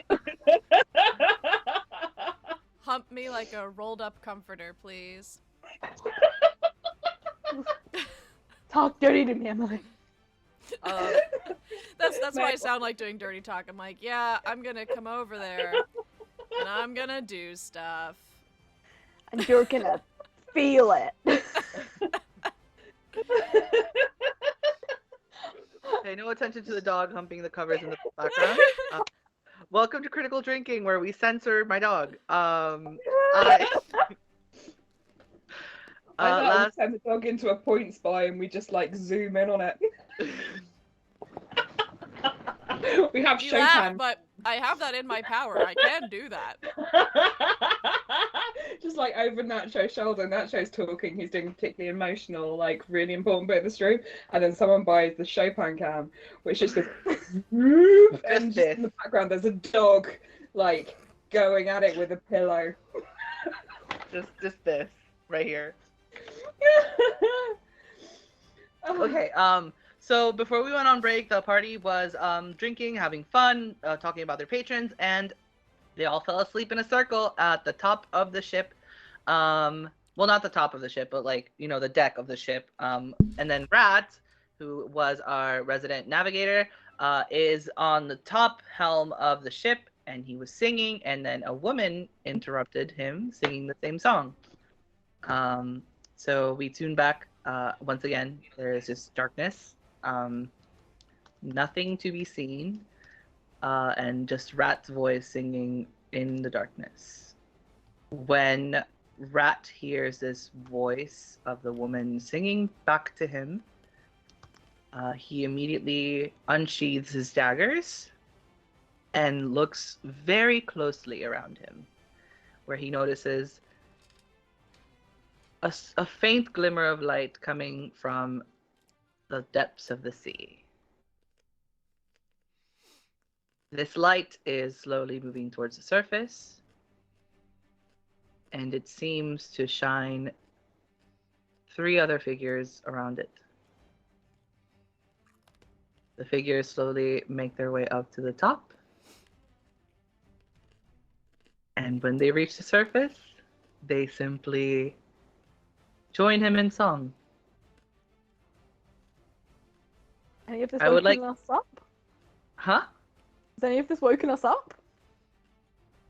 What'd you say? Sorry? Has this woken us up? Or are we Oh, still not asleep? yet. No, you're still asleep. Okay. Rat immediately casts alert. So he wakes up the whole crew with the sound of crashing bells and just an alarm. Everyone knows what this means. Everyone knows that this means immediate danger. So I would like everyone in the party to roll for initiative, please.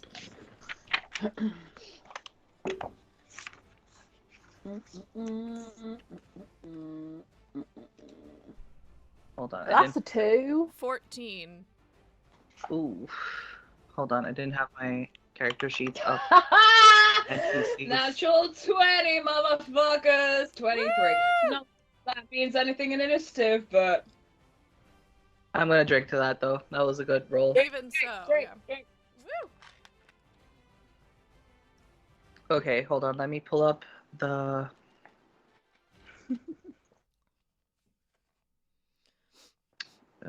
Open link in a new tab. Open link in a new I tab. know it's like getting to be the end of Pride Month, so how did I only just notice that D&D Beyond prideified its logo? I feel like I've not Oh, been yeah. paying attention to details. Yeah. Is that a Lizzo They've been- notebook? It is. It's called. It's my juicy ideas notebook. Oh my god, I love it so much. It's the notebook that I will be using to DM for this. Yay! So yeah. Okay, so you said Sarah rolled what now? A natural 20. 23. Yeah. My pen broke.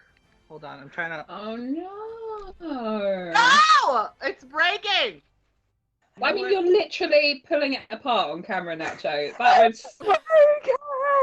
It's breaking! Yeah. Yeah. I'll just use another pen. You're Fine. holding a pen. I'll just use another pen. It's fine. Yeah. It broke again. I'm not even a qualified therapist yet, and I really want to like sign you up.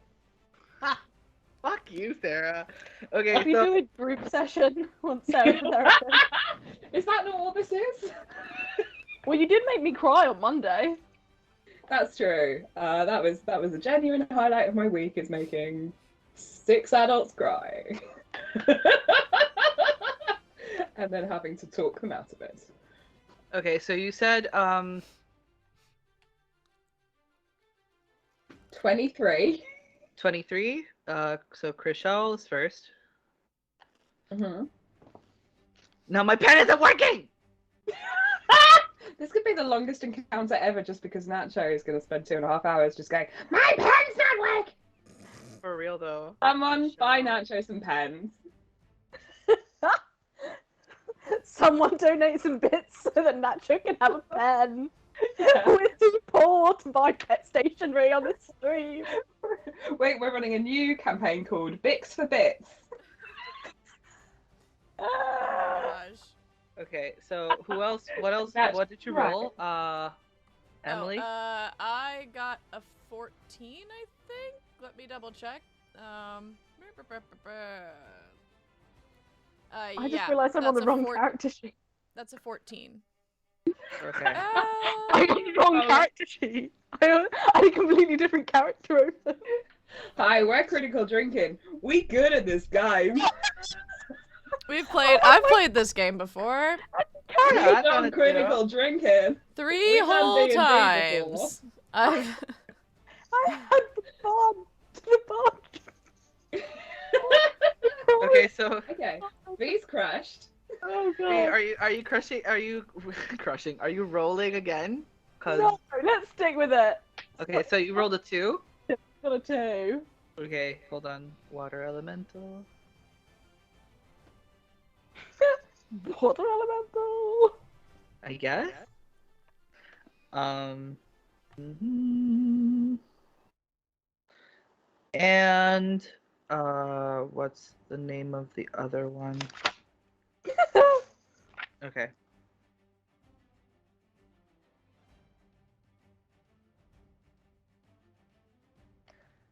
and Pax. Okay, we're good. So, Chriselle, you are the first to go. What would you like to do? So, Chriselle, first things first. Like she's a barbarian and stuff, so I'm gonna rage because barbarian, and that's what barbarians do. And as she rages, this like really interesting thing happens where like her she grows like ears, which are red ears with like a black tip. She develops a muzzle, which has like a black nose on and like super cute like teeth and stuff. And she develops like pores and like this foxtail with like a white brush on it. And basically, she is gonna hold an action for if anything attacks either Asinaway or Pax. Okay. Up next is a twin friend, and they are going to use multi-attack on Tullius. So let me roll to hit real quick.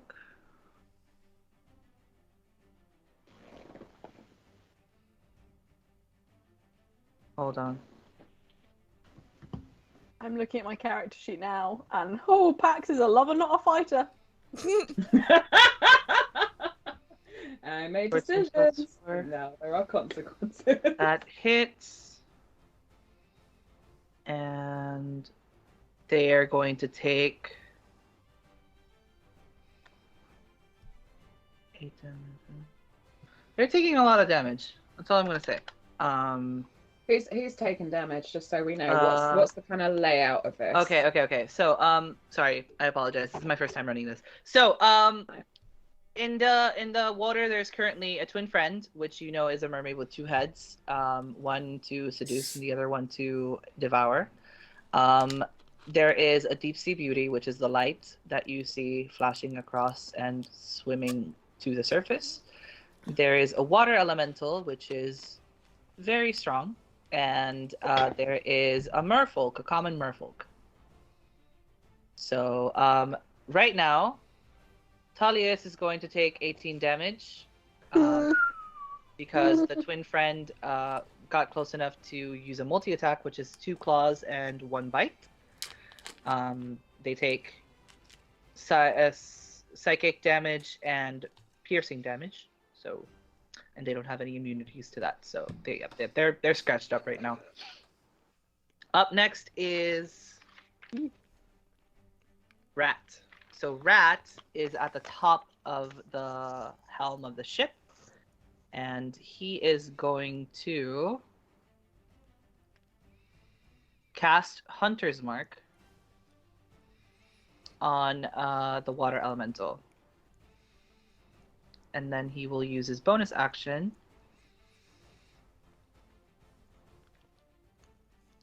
no, that's it. He'll just cast Hunter's Mark for now. And yeah, that's the end of his turn. Up next is Arsinoe. What would you like to do? Arsinoe, still pretty cranky, obviously. So I'm gonna start by using my bonus action and to have a necrotic shroud.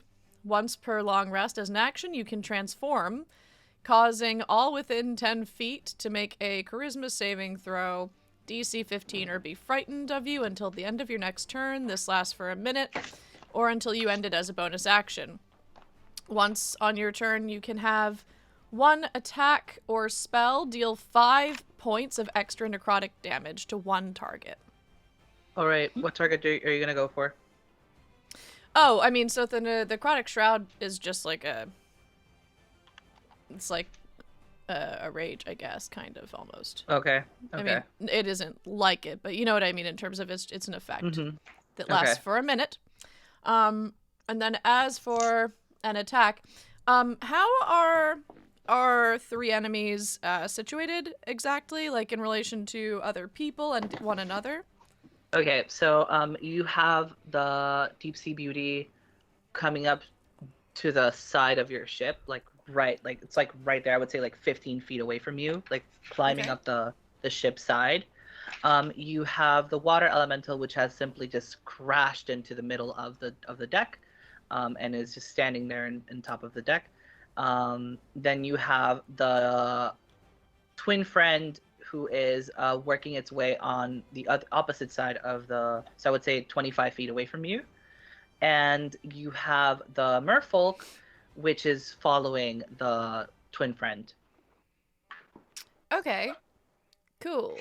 All right. So I have used my necrotic shroud, but nobody's gonna be frightened of me. However, given that the merfolk are following behind the twin friend, I would like to cast spells. Thunderwave at the 2nd level. And this is a 15-foot cube. Oh no, wait, this is originating from me. Shit. Grr. Sorry, I thought 20 this was foot? one that...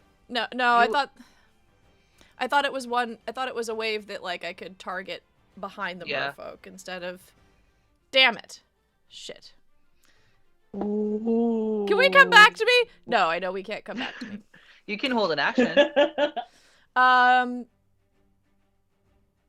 Okay, has no, here's- I've got- redeemed I've got- character ASMR Oh my god. from Arsinaway. Just so you know. That is good to know. And we'll definitely be doing that as she has something to say. As myself, what I'll say is I've noticed that I do have Cloud of Daggers. And Cloud of Daggers, you can target. It's a 5-foot cube with slashing damage involved. So I would like to target that 5-foot cube around the twin friend and the merfolk so that they would take slashing damage and stuff. All right. What's the roll for that? Let's find out. I think I just cast it. It just there's no hit or DC. It just says effect 4d4 of slashing damage if I cast it at the 2nd level. 4d4. Then go ahead and roll for me. Okay.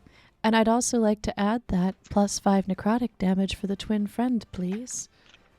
+5 necrotic damage? From the necrotic shroud. Okay.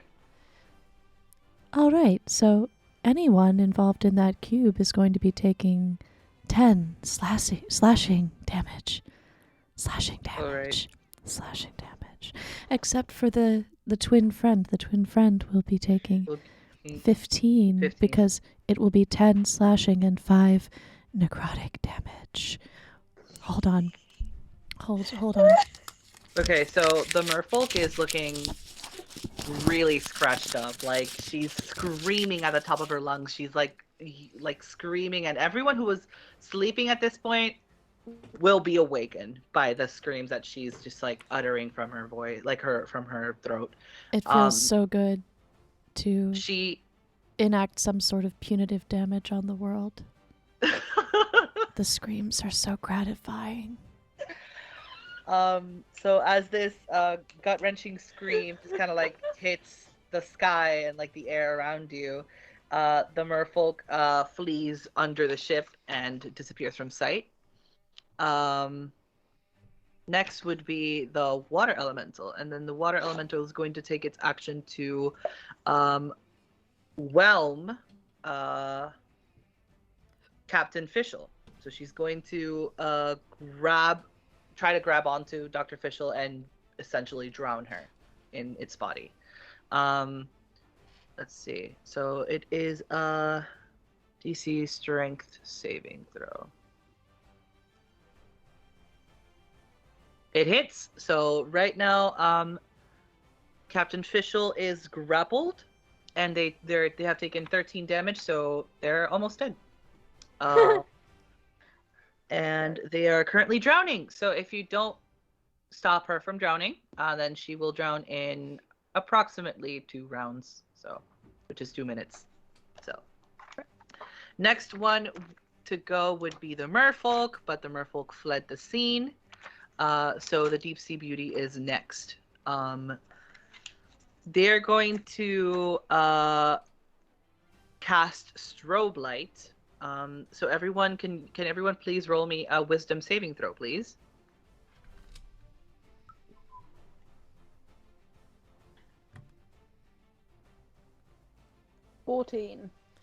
That's a nat 20, 21. 7. Okay, so everyone except for Krishal is safe. Krishal, you are now charmed and incapacitated until next round.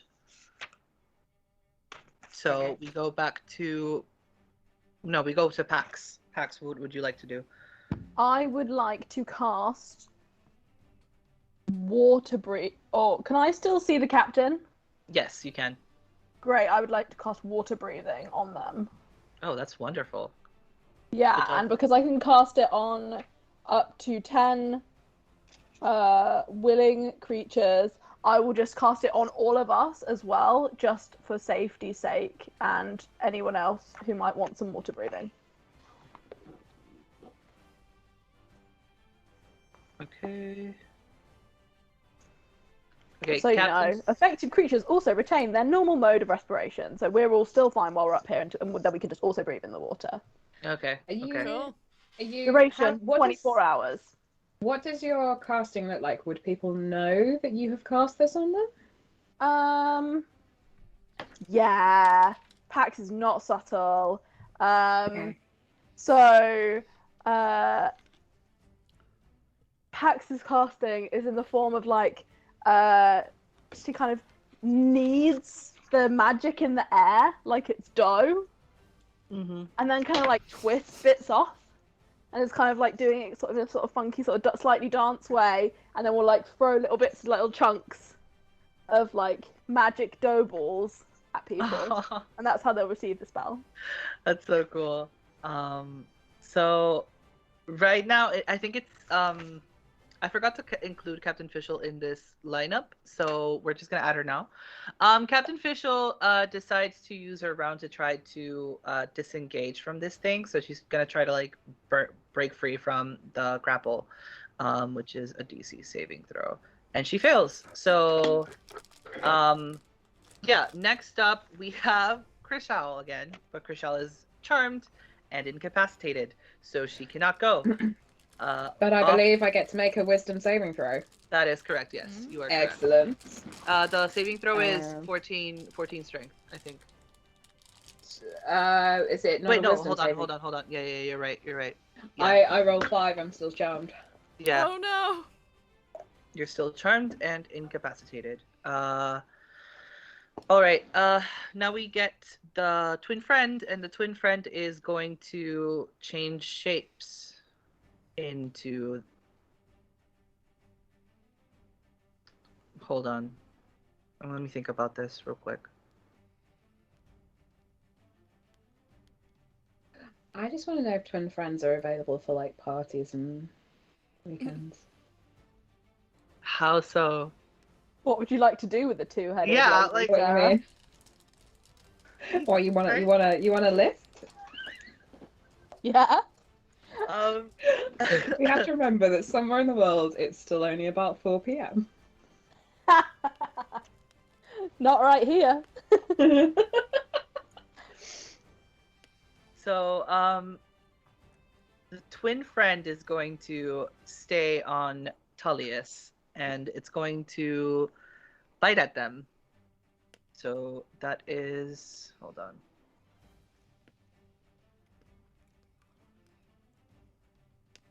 A nat 20. He gets it, and he takes 8 damage.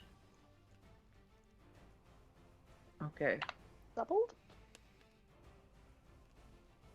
No, just 8. And that is the end of the twin friend's turn. Now it is Tullius's turn.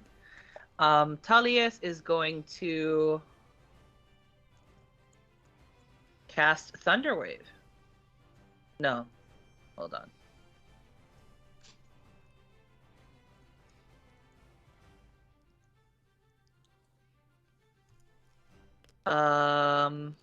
They're going to cast Thunderwave. Why not? And they are going to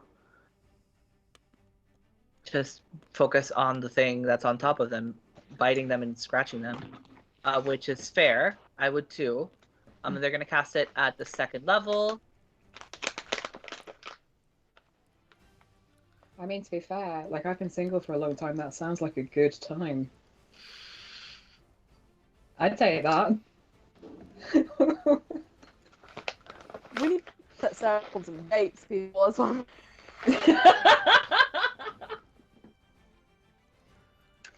I drank a lot of vodka this evening. It's fine. I miss when like We should have a special episode of the stream where we find eligible. ASMR, Emily. ASMR. Sorry. What I was going to say was that I miss one of the few things I miss from quarantine is being able to blame one's horniness on quarantine. I miss being able to be very horny just in general in life and saying, "Oh, sorry. It's just quarantine. It's just quarantine. I need something to scratch or play with so you know that I'm tapping on things." Jesus Christ. So the twin friend is going to be taking 5 damage from that. And that would be okay.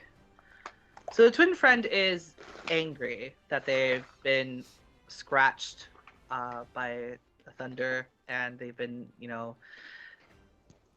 poofed at by the what was it called? The Cloud of Daggers. Emily's, the Cloud of Daggers. So scratched by the Cloud of Daggers and shocked by the Thunder Wave, and they are not happy about it.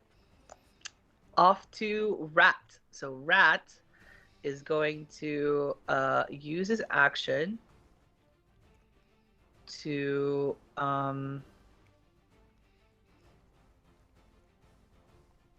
attack twice with his longbow. So that's a 22 to hit. He's going to focus on the twin friend. So that hits, and then they take 10 damage. And another time that doesn't hit. So okay. They took 10 damage from Rat up top, and they immediately swap over to them. One of their faces just turns to him and starts to wrap around the helm of the ship to kind of crawl its way up to Rat.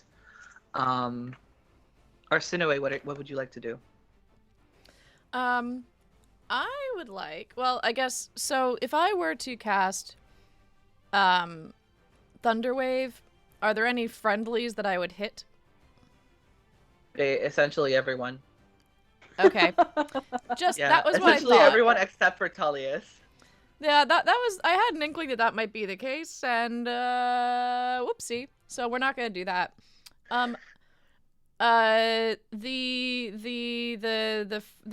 was it twin friend? Twin friend. Yeah. I'm gonna try to hit twin friend with my short bow. All right. Can you roll to hit, please? Yes, I can. That is a 21. That does hit. All right.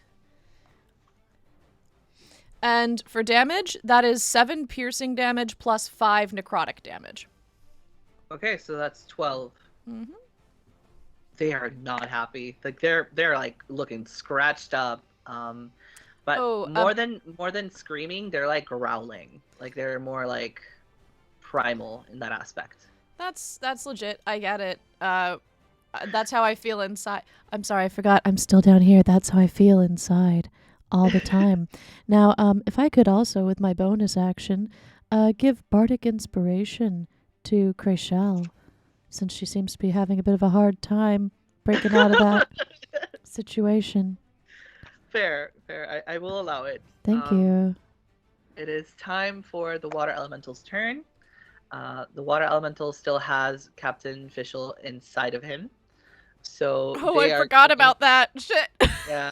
No, but it's fine. Like Captain Fischl's she's like breathing underwater because of Pax's thing, but they are Good still deal. grappled, and they did take some pretty big damage from the whelm. So they're going to use their action to multi-attack and slam Krishal. No, wait, no, not Krishal. They're going to slam Pax twice. So hold on, tell me if this hits you. Probably. 14 and 19. Both hit. Both hit. Damn. You are going to take 26 damage. Cool. Alrighty. So that is Nacho, water I hope you feel elementals. good about those like 6 puppies or whatever they are in Firbolg language who are about to be down one parent. No, I'm not gonna do that. I promise. I promise you. It's not gonna happen. I'm not gonna allow it. We'll find out. So the merfolk is it's a merfolk's turn, but they've decided to kind of like retreat from the battle, so it's now the deep sea beauty's turn. They are going to claw at Emily, or Arsinoe, sorry. Okay. So tell me if this hits you. It probably will. 18. 18 hits. You're going to take 6 piercing damage and 14 poison damage. Jesus. Yeah, these guys are a little too strong. 6 and 14, so 20. Yeah. Thank you. It is now Pax's turn. Okay. Pax is such a lover and not a fighter. Is there anywhere that I can get to on the deck of the ship that has a 10-foot radius around me that no one else is in? I would say that behind the water elemental, but you have to Okay. like rush towards the water elemental essentially. Okay. Then I will. Can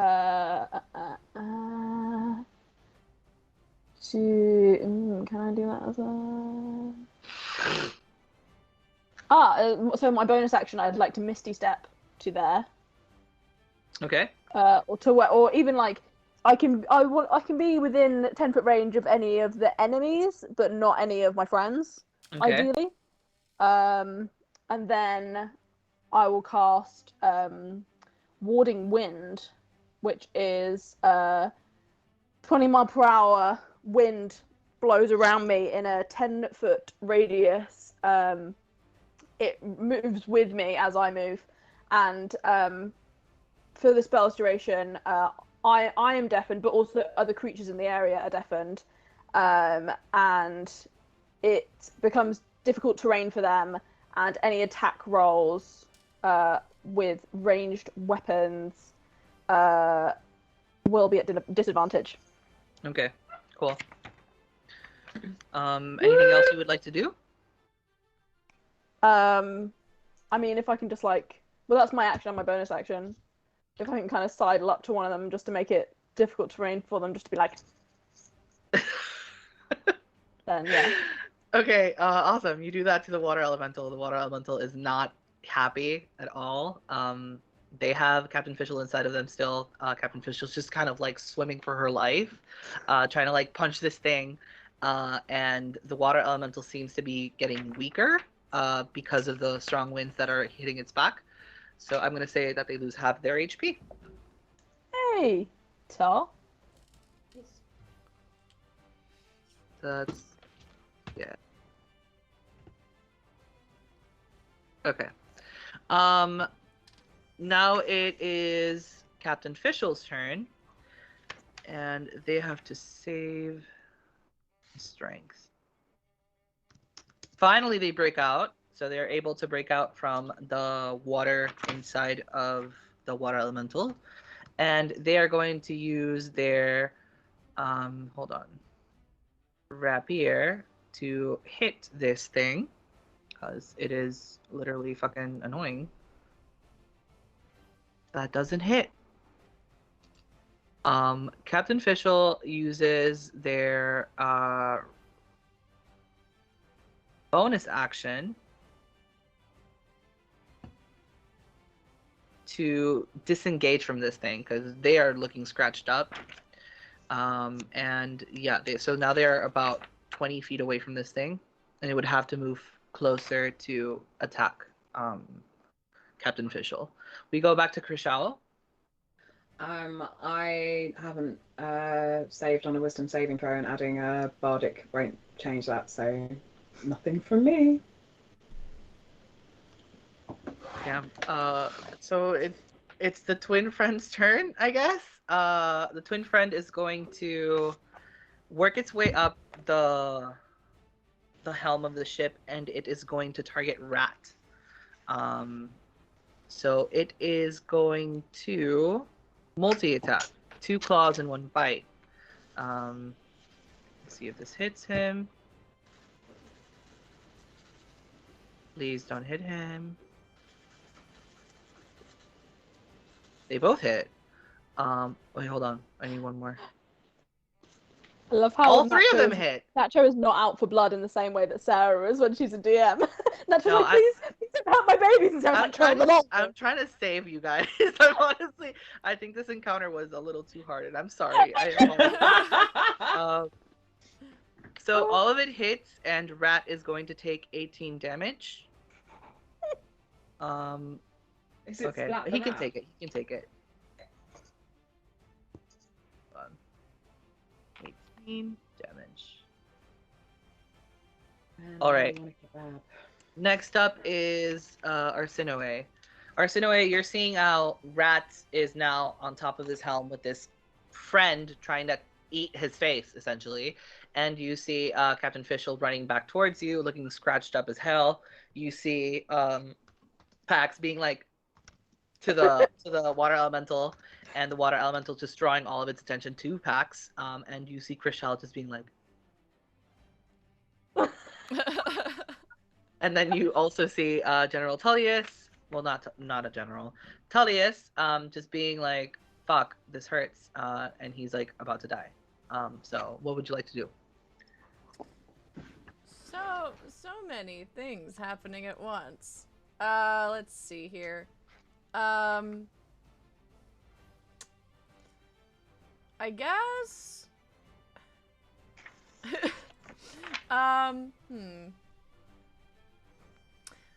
What was it that had just attacked me? The Deep Sea Beauty, The Deep Sea Beauty. Yes. and it clawed at you, so it's at melee range. Cool. Cool. And let's see. I still can't do. I don't suggest attacking it with a melee ability. Oh no, Yes. I don't. My melee ability, if I'm understanding correctly, is an unarmed strike. So that would just be Okay. like, Yeah, not a good idea. It would be hilarious, but so I'd like to sort of move back so that I can create some distance. So let's see here. If I could, is there somewhere where I could get a solid like 20 feet away? Yeah, you can go to where the steering wheel is. All right, so Of I'm the gonna go to the steering wheel. Let's see. So what's the captain's name? Because all I hear in my head is fish odor, like from Bob's Burgers. Fischl. Fischl. So Captain Fischl is kind of like booking it. Who did you say wasn't looking so hot? Rat. Tullius. Yeah. The Tullius. sexist. Okay. So in light of that, if I could, let me see. I've got a touch for cure wounds. That's lame. Ow! All of my spells are wrong for this encounter. Okay. Thank you for your patience. So, fuck, I guess, what is it? Is it the twin friend that's attacking Tullius? No, the twin friend is attacking Rat. Because it used to be attacking him, but then Rat hit him, and it disengaged from Tullius and went up the helm to where Rat is. Gotcha.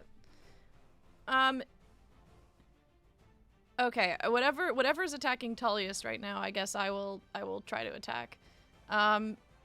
Is that which one is that that's attacking Tullius? None of them are attacking Tullius, if I'm not mistaken. Oh, okay. Well, Yeah. I can't help Tullius unless I can touch Tullius. So Fair. so I am going, or at least not that I remember or noticed. So what I'm going to do instead, I guess, is I'm going to try to fuck up the twin friend a little bit more. So I'm gonna try to hit it. Okay. Okay. Whew! 23. That hits. All right, so that is 3 piercing plus 5 necrotic to make 8. Awesome. The twin friend falls from the helm of the ship, landing on its back, and just coughing before bleeding to death, essentially. Cool. In the deck of the ship. That the is twin very friend is dead. satisfying. The twin friend is dead. Now we still have the water elemental and the deep sea beauty alive. Now it is the water elemental's turn. They are going to take a turn to try to approach Pax in the wind. Do they have to make a saving throw when they approach you, Pax? No, it just happens. It just if they get close, the terrain it becomes difficult terrain. And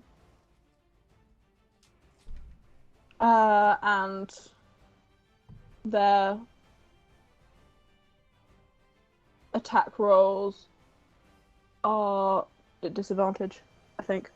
All right. Well, it's gonna try to slam you then, because I think you're pretty close to it, right? Reasonably, yeah. Okay. So I'm gonna say it tries to slam you. Mhm. So let me know if this hits you. At disadvantage, right? Yeah. Oh, yeah. It doesn't. I mean, it might. Maybe 11. Does that No. hit you? No. Okay. Awesome. So it fails. Oh shit! No. It's only disadvantage on ranged weapons. So. Oh. Okay. Well. Let me do that again then. It was not disadvantage. Apologies. Does 12? Can't read. A 12 still doesn't hit me. So. Nice. Good job. So the water elemental slams its water arm at you, and you do a quick dash, and it's like, motherfucker, you can't fucking touch me! And the water elemental just kind of groans at you, kind of kind of situation.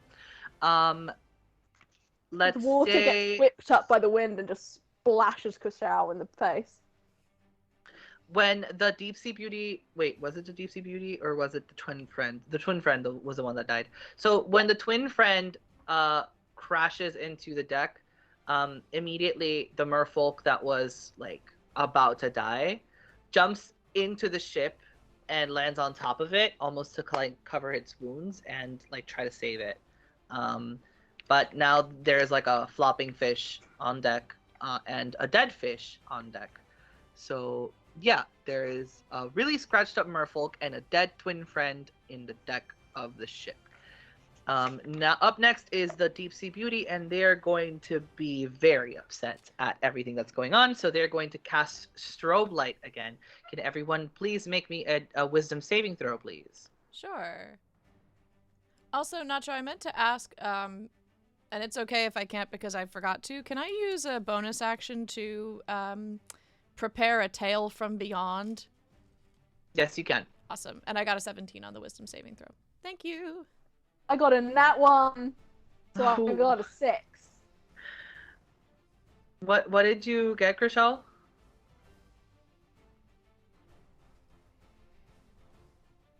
Krishal? You're muted.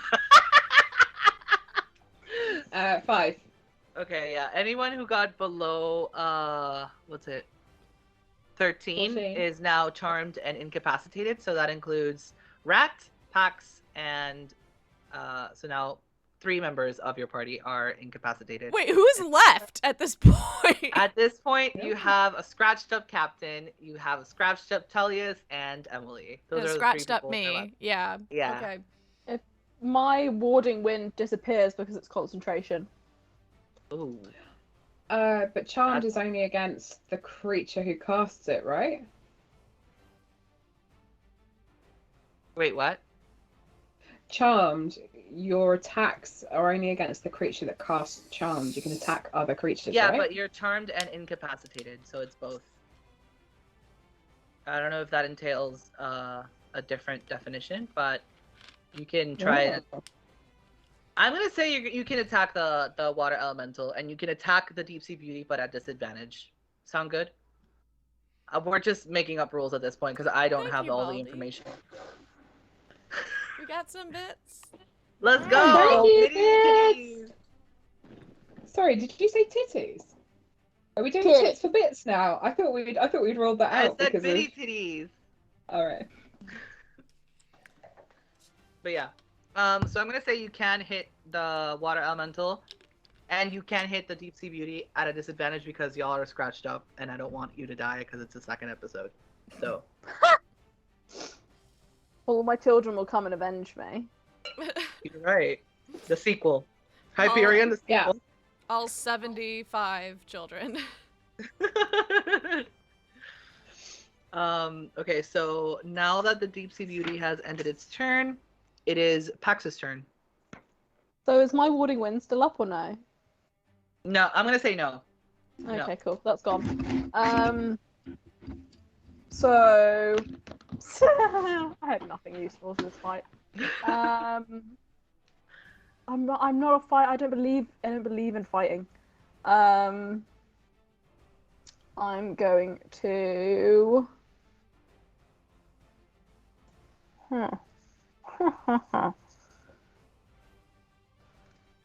How close am I to the captain?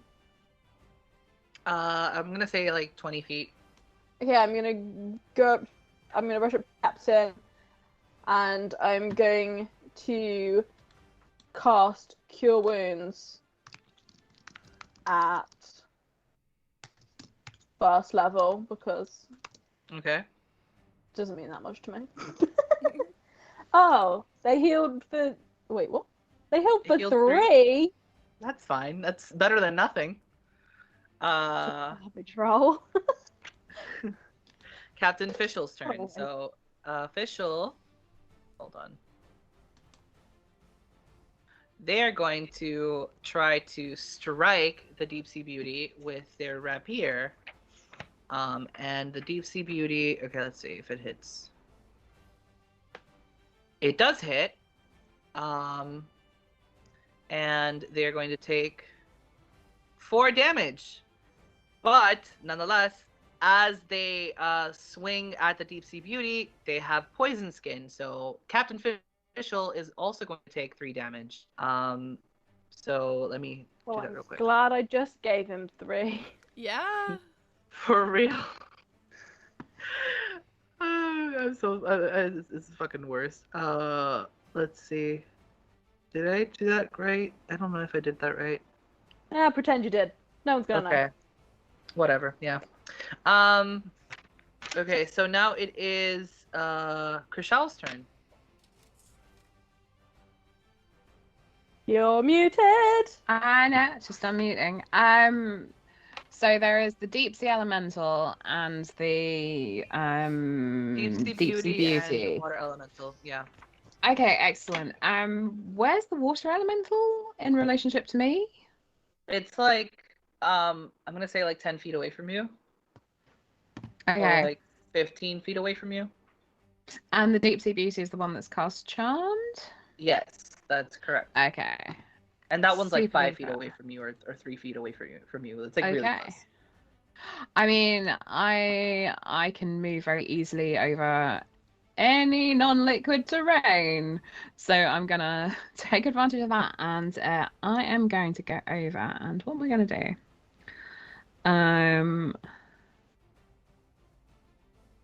Do I get 2 of those? That's the question.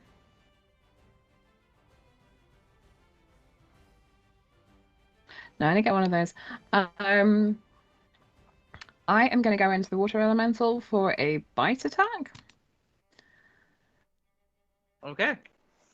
Can you roll Oh, to hit, that's please? shit. Yeah, 3. There's no way that's going to do anything. Yeah, you miss. Real thirsty.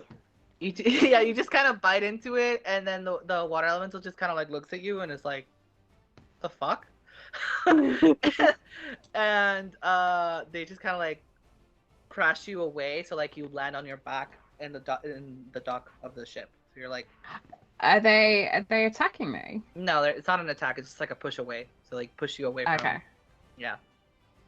Because if they're pushing me away, I've got a reaction. Okay. Go ahead. So reaction, I'm gonna hit them with my tail. Ooh. Okay. Because that's a thing. Fuck's sake, what is wrong with these dice? 10. That does not hit. Yeah. Yeah. I am not using the digital dice anymore.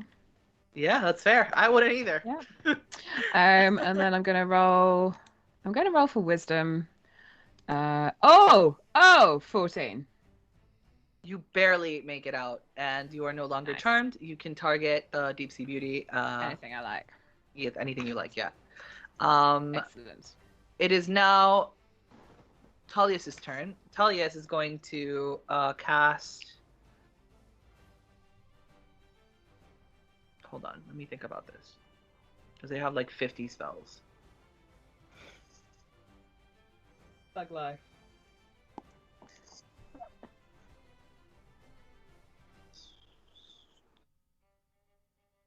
Hold on. They're going to cast you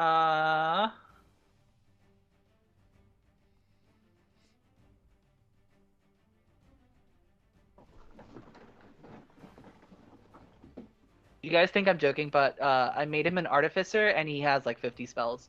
So I'm like, actually, why do I do this to myself? He's going to cast enhance ability. And he is going to hold on. He's going to rush over to Krishal, and he's going to touch you and cast enhance ability at the 2nd level. What does enhance ability do? You touch a creature and bestow upon it a magical enhancement. Choose one of the following effects. The target gains that effect until the spell ends. So I'm going to give you the owl's wisdom. So you have advantage on wisdom checks. Yeah, okay. And Thank for their you. bonus action, they're going to do Eldritch Cannon Flamethrower, and it hits both of them.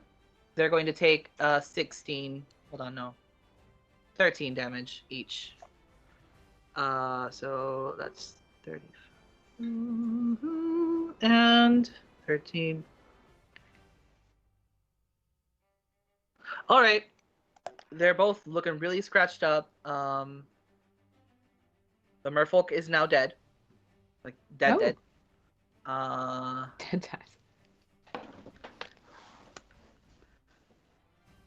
And yeah, that's what went down.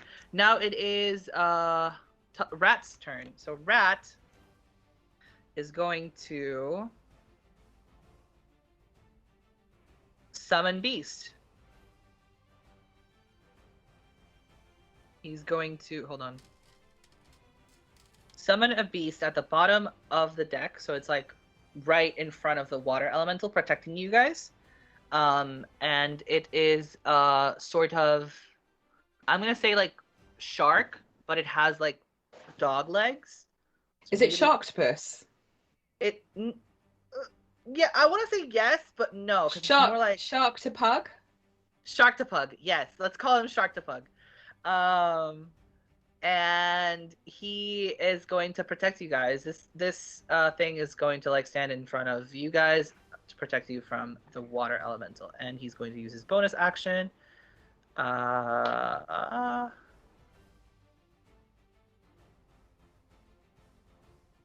To drop down from the helm behind the shark thing. Shark the pug. Sharknado. Yes, Sharknado. And he's gonna stand right there with his bow drawn in front of you guys, protecting you guys from the water elemental. All right, it is now Arsinoe's turn. Cool. So who is looking like they are most in harm's way at this point? Is it Probably Rat. Rat? Yeah. Okay.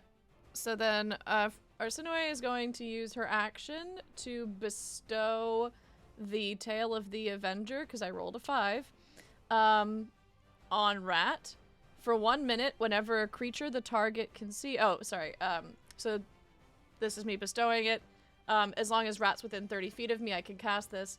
Whenever Rat is damaged by a creature, the target, Rat, can use its reaction to deal force damage equal to a roll of my Bardic Inspiration die to the attacker. Okay. So Dope. anytime Rat gets hit, Rat can hit back. All right. It is now the water elemental's turn. Or are you done with your turn, or do you want to do anything else? I want to take a quick peek at my bonus actions. I probably don't want to do anything else, but let me look. You know what? Fucking go. Let's go. Yeah, I'd like to give Pax some inspiration, just cause. Awesome.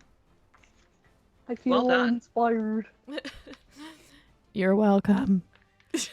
So, it is now the water elemental's turn, and it's going to attempt to whelm both this sharktopug and Rat. So it's going to try to like absorb them into his body, like the same way they did to Captain Fischl earlier. I know you can be overwhelmed, and I know you can be underwhelmed, but can you ever just be whelmed? I think you can in Europe. I don't know why that sounded like the start of a TikTok to me. Like, actually, according to this guy that I read about in the 1800s, you can. Or I completely misinterpreted what he wrote. Well, 10 things I hate Everyone's about you watching. reference that I'm not sure anyone got. Yeah, I got it, but then as well, I did now not have catch questions it. about the kind of TikToks that Emily is watching, where people are like, yeah, so like I read the entire back catalog of like Dr. John Dee, and so we're gonna summon Satan. Literally, I watched a TikTok just like that like 2 days ago. Oh, she's so like a witch talk people. Sarah condemn is it. my algorithm. So, Anyway, sorry. No, you're fine. No worries. So the water elemental tries to whelm both Rat and the Sharkapug, but the Sharkapug is the only one that's caught out. And so it absorbs this like shark dog creature into its body, and you see this like shark kind of like swimming around and having fun because he can breathe underwater. So he's just like Fine. and Rat takes a dodge. It's like he dodges away from the strike, and he just kind of like goes back. The Sharkapug does take damage though, so ooh, girl. They take, what's it? 13 damage. I need to write this down. Hold on. Sharkapug.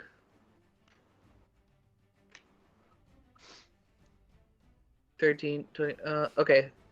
HP. Okay, 17. Yeah, they're kind of scratched up, but it's okay because they don't really care. They're just there to protect you guys. All right, so now it is. They're dead. The Deep Sea Beauty's turn. The Deep Sea Beauty is going to go ahead and, I'm gonna say, try to go claw, Captain Fischl. This might be a bad idea from my behalf, but nonetheless, it's happening. We'll find out. And then we'll hold elections to find out who's going to be captain. Is it going to be? So it does hit. Vote for the It does hit, and Sharkapug. Captain Fischl takes 20 damage, and now she's unconscious. Jesus. Is she like slightly unconscious or like very unconscious? Very unconscious. Like, She had 13 HP left, so Okay. yeah. She's not dead. No, she's not No, dead. she's She's just just- unconscious. Mostly Just dead. in saving Cute. rolls. Yeah, I and feel- they're I feel- they're also like Yeah. they were poisoned, so I'm gonna say that they're gonna roll for death saves at a disadvantage. Yeah. Fair. Fair. As Um, yeah, not looking too hot. Okay, fuck. Let's see. Hacks, your turn. I feeling inspired by Arsinoe's just anger and hatred for the world. Thank you. I thank am you. going to take out my quarterstaff and just try and bash the beauty. All right, with a melee attack. Yeah, because Alright. I don't have anything good. All right. Can you roll so- for me, please? Yeah, that's a nat one. That So that's doesn't a hit. 6 to hit. 6 to hit, no? No, it doesn't hit. I'm sorry. As you try to hit the thing, you're going to take damage. You're going to take 3 damage Why? because it has poison skin. That's stupid. Wait, actually, no. Since you missed, you don't take the damage. Let's just say that. How do I not? 'Cause Yeah. I didn't hit it. Yeah, you don't take damage. Okay, so now it is. He's unconscious, so let's do a saving throw for her real quick. At disadvantage. Yeah. Okay. Krishal, your turn. Excellent. Right, I have a dice, like actual proper real dice. So this Let's better be fucking go. fucking hell. Okay. I was gonna do a bite attack, but then I got a natural one. So drink up, children. God damn it! I haven't drunken all throughout for the nat one, so I think I might have to like. You need to chug Chug, some. chug, some- chug. Chug. Chugging white wine. Woo! Yeah. We will have a Horrid. nat one emote when it becomes an emote. Yeah. We One day. will get on that. Because I drew one. So you missed, right? Yeah. What were Or you not what were you one. aiming at? I was aiming at the water elemental again. Okay. So twin friend is dead. Talius, let's see what Talius can do. He's gonna rush over to Captain Fischl and he's going to cast. Hold on. Girl.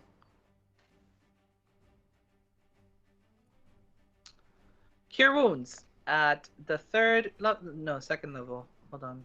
Cure wounds? Is it here? I saw it. First level is all I have, I think.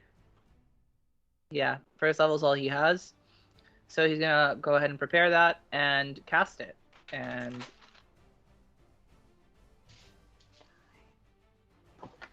they are going to take 1d8 of healing. 4. So they heal 4.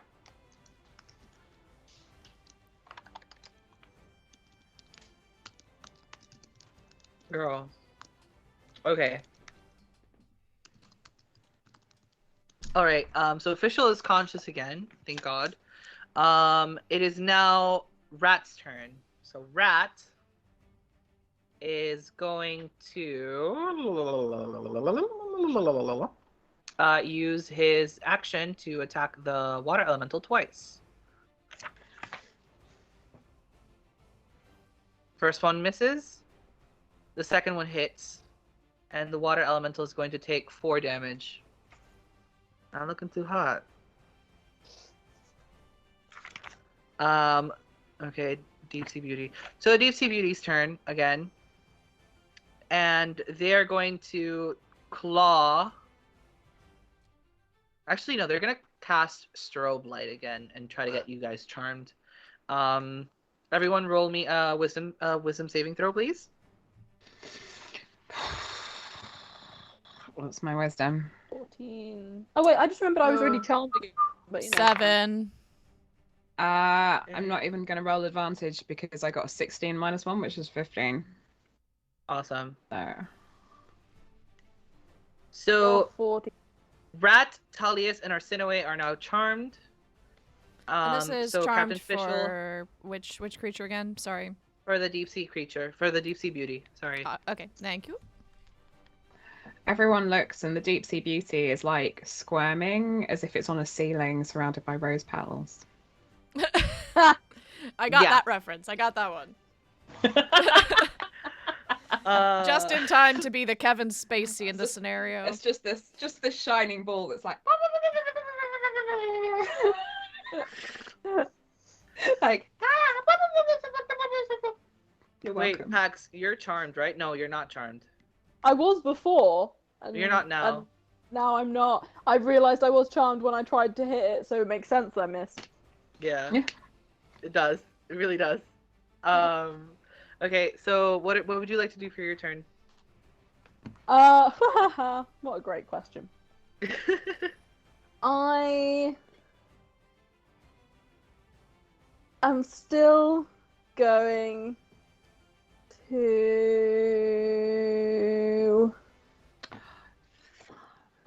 use Sarah's gonna foot. I'm still gonna use my quarterstaff. I'm gonna try and hit the elemental Okay. instead. Because I'm just like trying to bonk him with a stick. Because I'm just like, what do I do with these things? Okay. Can you roll me to hit, please? That's a 7. Doesn't hit. Cute. Cute. Any bonus actions you'd like to use?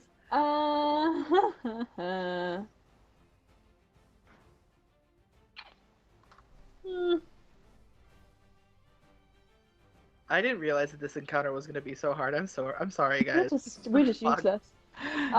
Here. Are there any small rocks slithering around the place on the deck? Sure, I'm gonna say yeah. Let's Great. Yeah, let's roll. In which There's little case, rocks. I'm gonna pick up a handful of little rocks. I'm gonna cast magic stones as my bonus action. All right, awesome. So you cast magic stones on the pebbles that are hanging around from Yeah. the ship, I guess. Captain Fischl's turn. So Captain Fischl is going to grab her rapier and try to whack this thing. The water elemental. That's what I meant with this thing. I apologize. So that's a 20, a dirty 20. Woo! We drink for those. Dirty. And they take 9 damage. Okay, Fischl doing something for the team. Let's go. Mr. Fish Owner. Krishal, it's now your turn. What would you like to do? Excellent. I am going to use a claw attack, of which I get 2. Does a 14 hit? For what? The water elemental? The water elemental, yeah. Yes, it does. Excellent. So that is the first one. And a 16 will definitely hit. So you take 7 plus 9, 14, 15, 16 damage in total. 16 damage in total. Okay. Yeah, the water elemental's looking scratched up right now. They're not happy with what's going on. They're looking around and they're seeing, like, essentially their partners in crime being eliminated one by one. And Krishal is going to lean forward and be like, so you have to remember, like, she's got a muzzle and paws and a tail at this point, and she's like, so anytime you want to retreat is absolutely fine. All of the fairies are obsessed with this. The water elemental kind of like groans to himself before sinking into the deck and retreating into the water. Sorry, just can you leave the shark to park? He like spits it out and it lands flopping on the deck like just a and starts like flapping like a fish on the Rochelle deck. picks it up and puts it in a handbag. Amazing. Rochelle's now going to keep the shark's pug in a handbag. The deep sea beauty tries to escape, and before being able to do so, I'm gonna say that Rat grabs one of the ropes that was lying around in the helm and ties it to the helm of the ship.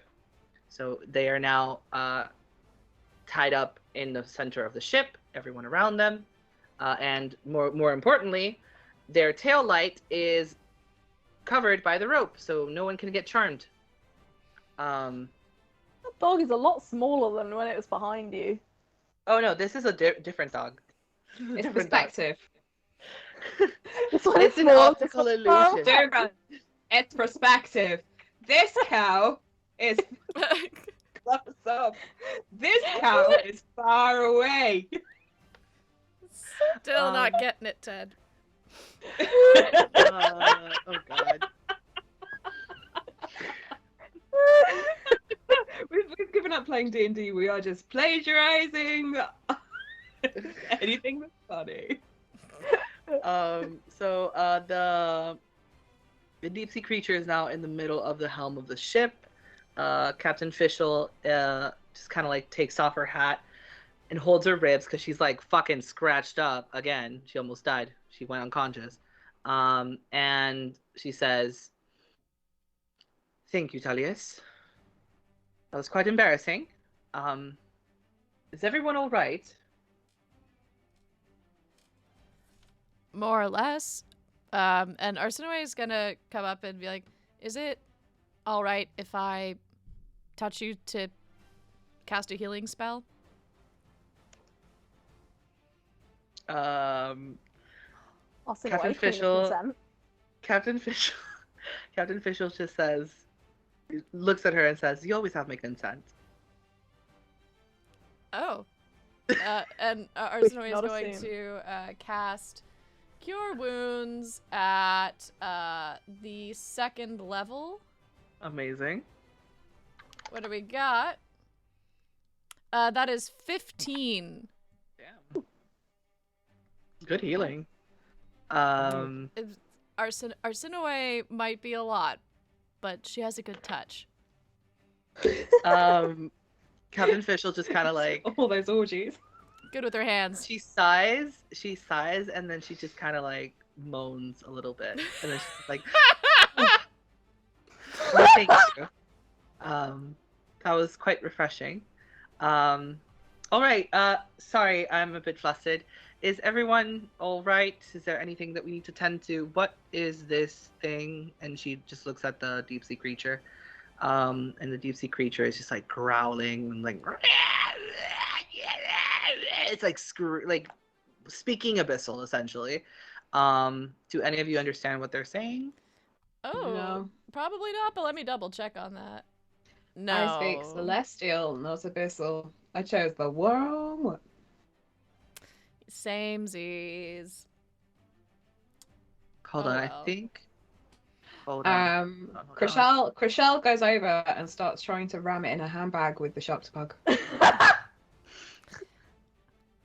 Arsinoe is like, does anyone speak sea tentacle language? Sea tentacle. I speak undercommon. Is because it's under the sea. Do they speak that? It's Hold worth on. a try. I know that I created a character that has abyssal, but I just can't find it right now. So, like, I hear that, like, under the sea, it's always greener in somebody else's place. All right. The one who understands is Rat. And essentially what this thing says is, hold on. Do I do it in Rat voice or do I do it in mermaid voice? I mean, is rat translating? Rat as Yeah, mermaid. I would say that. Yeah. So Yeah, Rat doing mermaid impression. Yeah. Rat just kind of like secures a knot and is like, I understand. Wait, hold on. I understand what they're saying. They're talking about Atargatis. That's it. They're Uh, talking ab- hang on. Do you guys They're wanna, talking like, about ask the thing alligators. Did they say what weapon the Gatus has got? Are they just saying the word alligators over again? Essentially, And yes.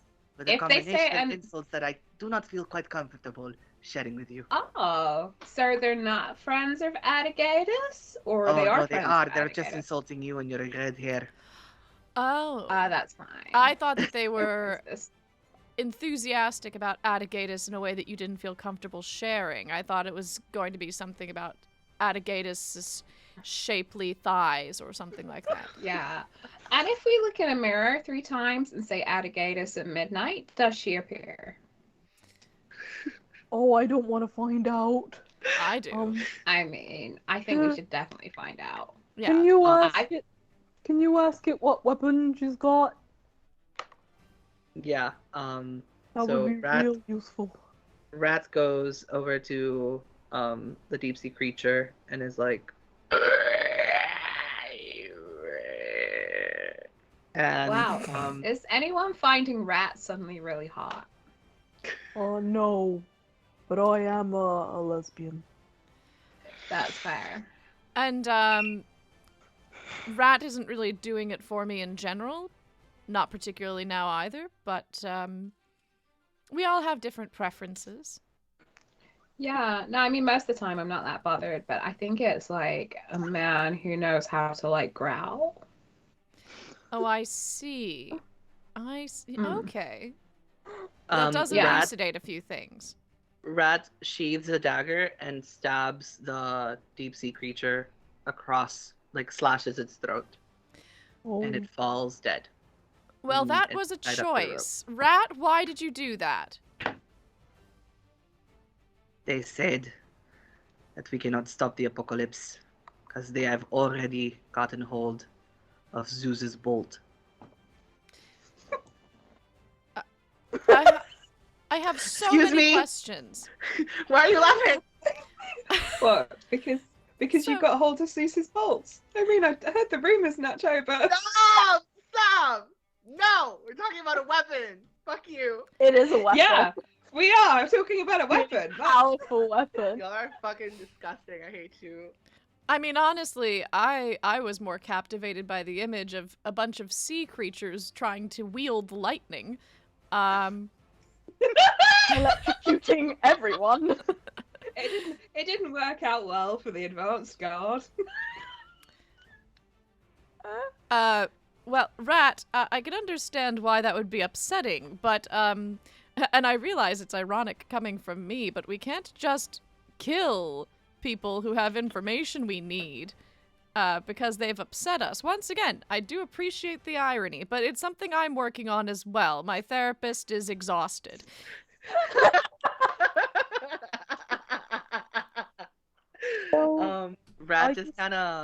Rat just kind of like turns to them and says, "They mentioned my past lover's name." Oh, that is spooky. Well, that does change a thing or two about a thing or two. Why did they know your past lover's name? They said that they were the ones that drowned her. That is fucked up. I'm so sorry. Yeah, it's fucked up. Oh my god. I And mean, I guess- Krishal leans over to Pax and is like, "Is anyone else like as surprises me?" Like she's saying this really, really quietly. "Is anyone else as surprises me that he's ever got laid?" damn, okay. There aren't many options here at sea, I've heard. That's true. Captain Fischl walks up to Rat, puts her hand on his shoulder, and says, "I understand what you did, Rat, and I'm sorry." She turns to the crew and says, "All right, everyone. Gather your belongings. Let's set sail again. Nothing to see here. So now we just need to go and see Hades and the other guy. Cause we need their weapons, right? Yes. Yes, Naz. Who was the other guy? I forget. I know. I Poseidon. heard Hades and I blacked out. Oh, I mean, Poseidon. also, like, so there's like Hades and Poseidon and Athena, and like, I seem to remember something about some guy called Zach, but I'm not really clear of the context.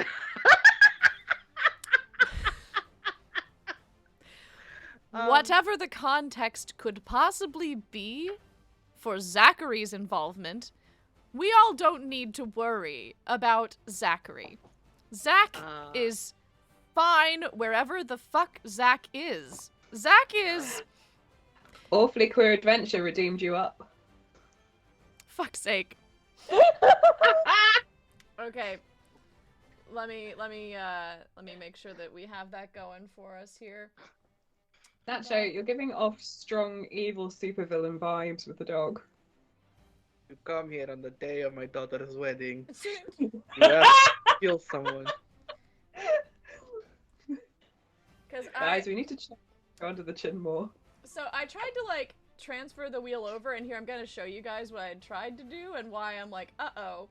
So I tried to add the U up from the original picker wheel into this, and as you can see, this wheel hated it. This wheel was like, how dare you? That's abyssal.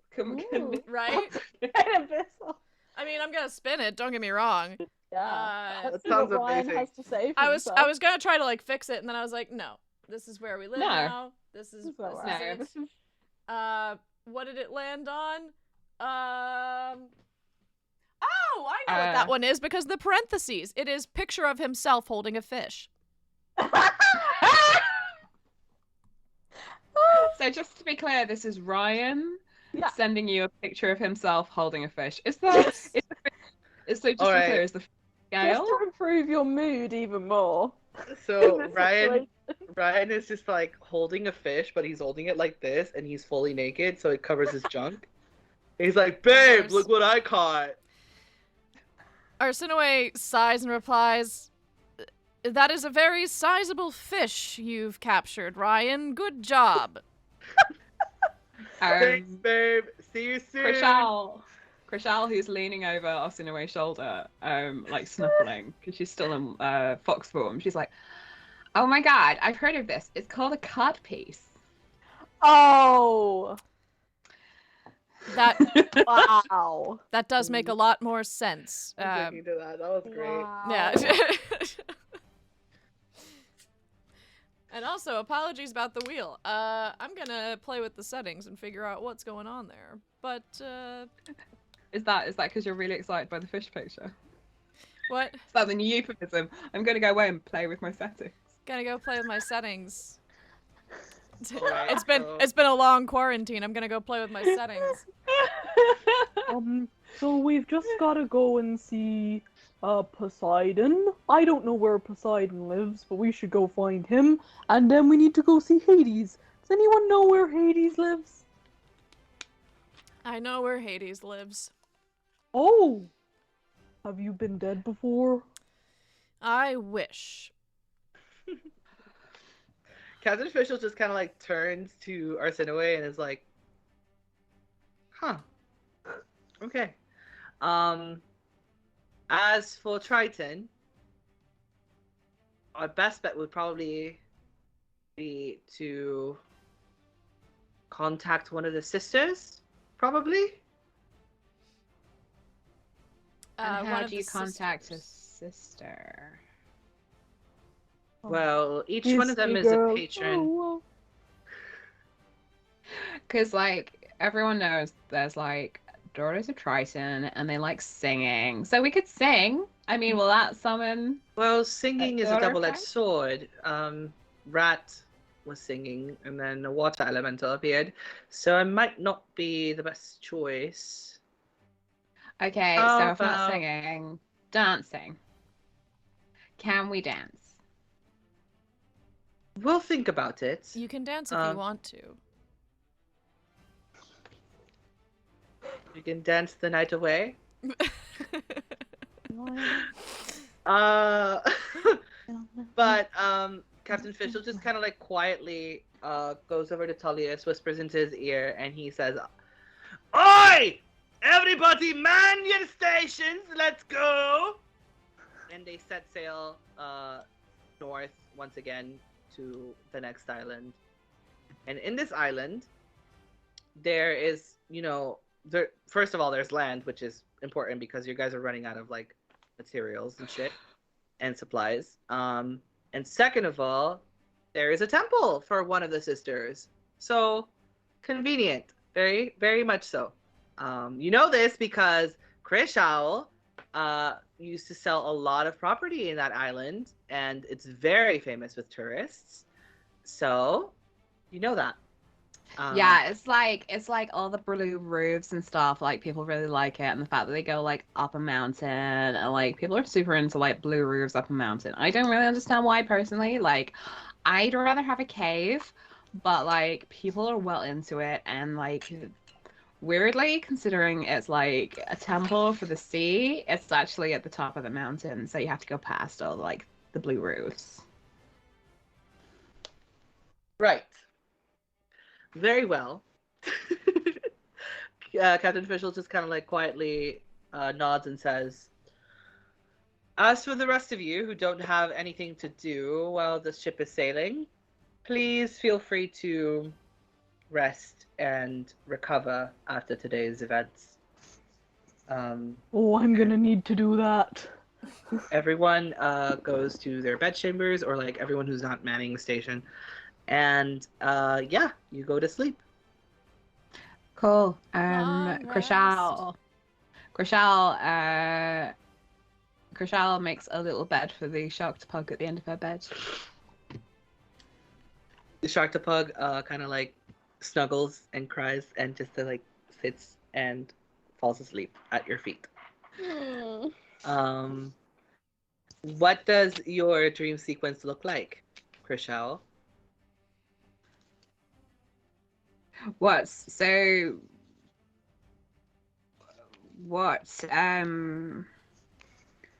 Give me. So what's the opener for it? Is this with Saturn?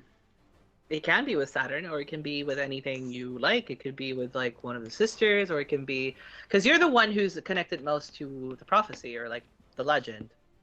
Because you're the one who went back. So Kushal is skipping through a world where all the houses are made of marshmallow and candy floss, and everything is pink, and it's super nice. And there's just like lots of foxes running around, and then she bumps into Sharktopug, but Sharktopug is 24 foot high, and is speaking with the voice of Zeus. I love that. Love that so much. So that's your dream sequence. Yeah.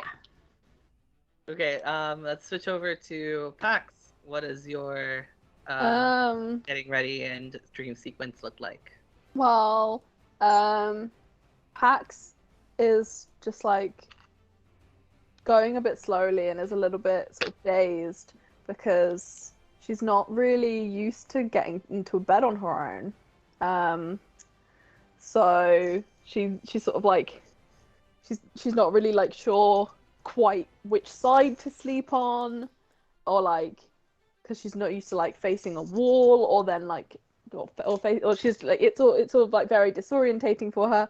Eventually, she does get off to sleep, and she has a dream where her and her wife are sat on a sort of like swing bench on the sort of the porch of a home that's not theirs. She doesn't know. It's like one of those like dream houses, and they're just like sat there, just like swinging, and then her wife just looks to her and says, "So, what are we going to name them all?"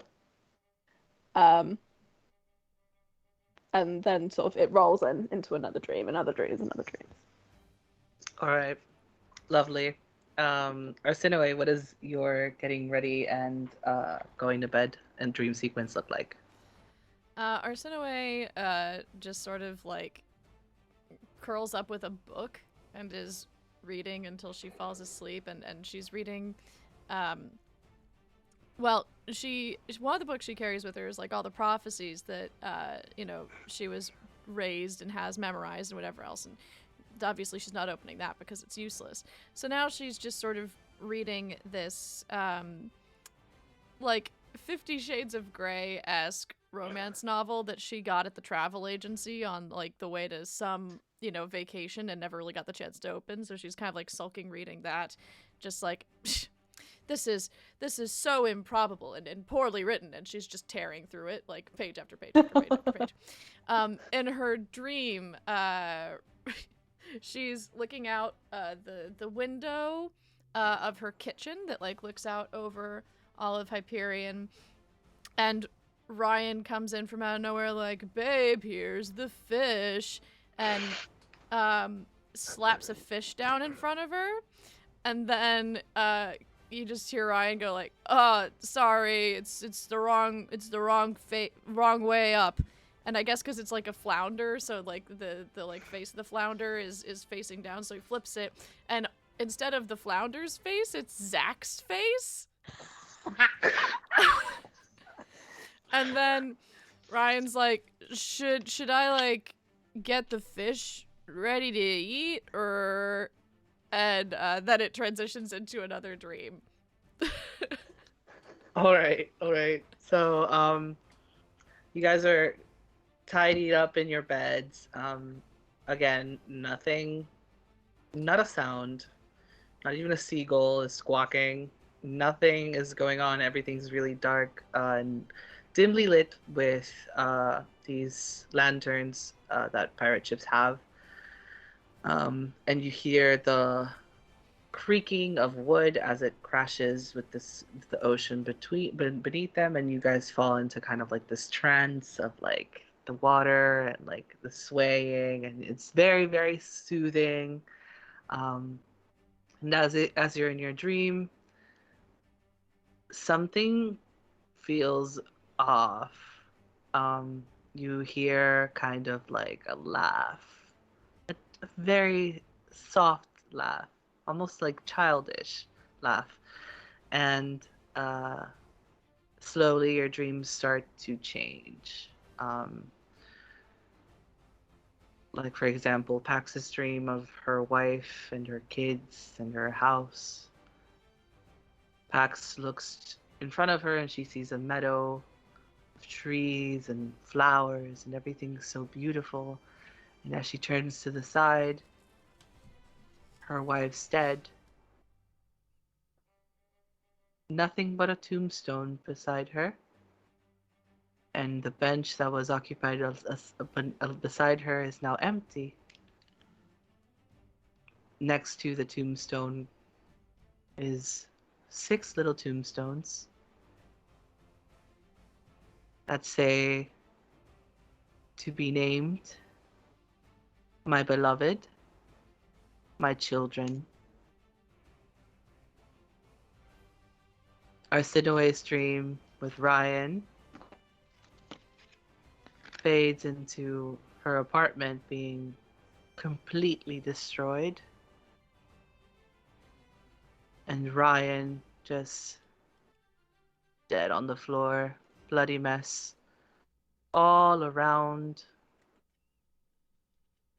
just blood and despair, broken glass in the floor. The furniture that was so clean and pristine is now decayed and mossy, almost as if it had been covered in water. Krishal's dream of everything being pink and soft and pretty has turned into the same scene that she first saw that first night.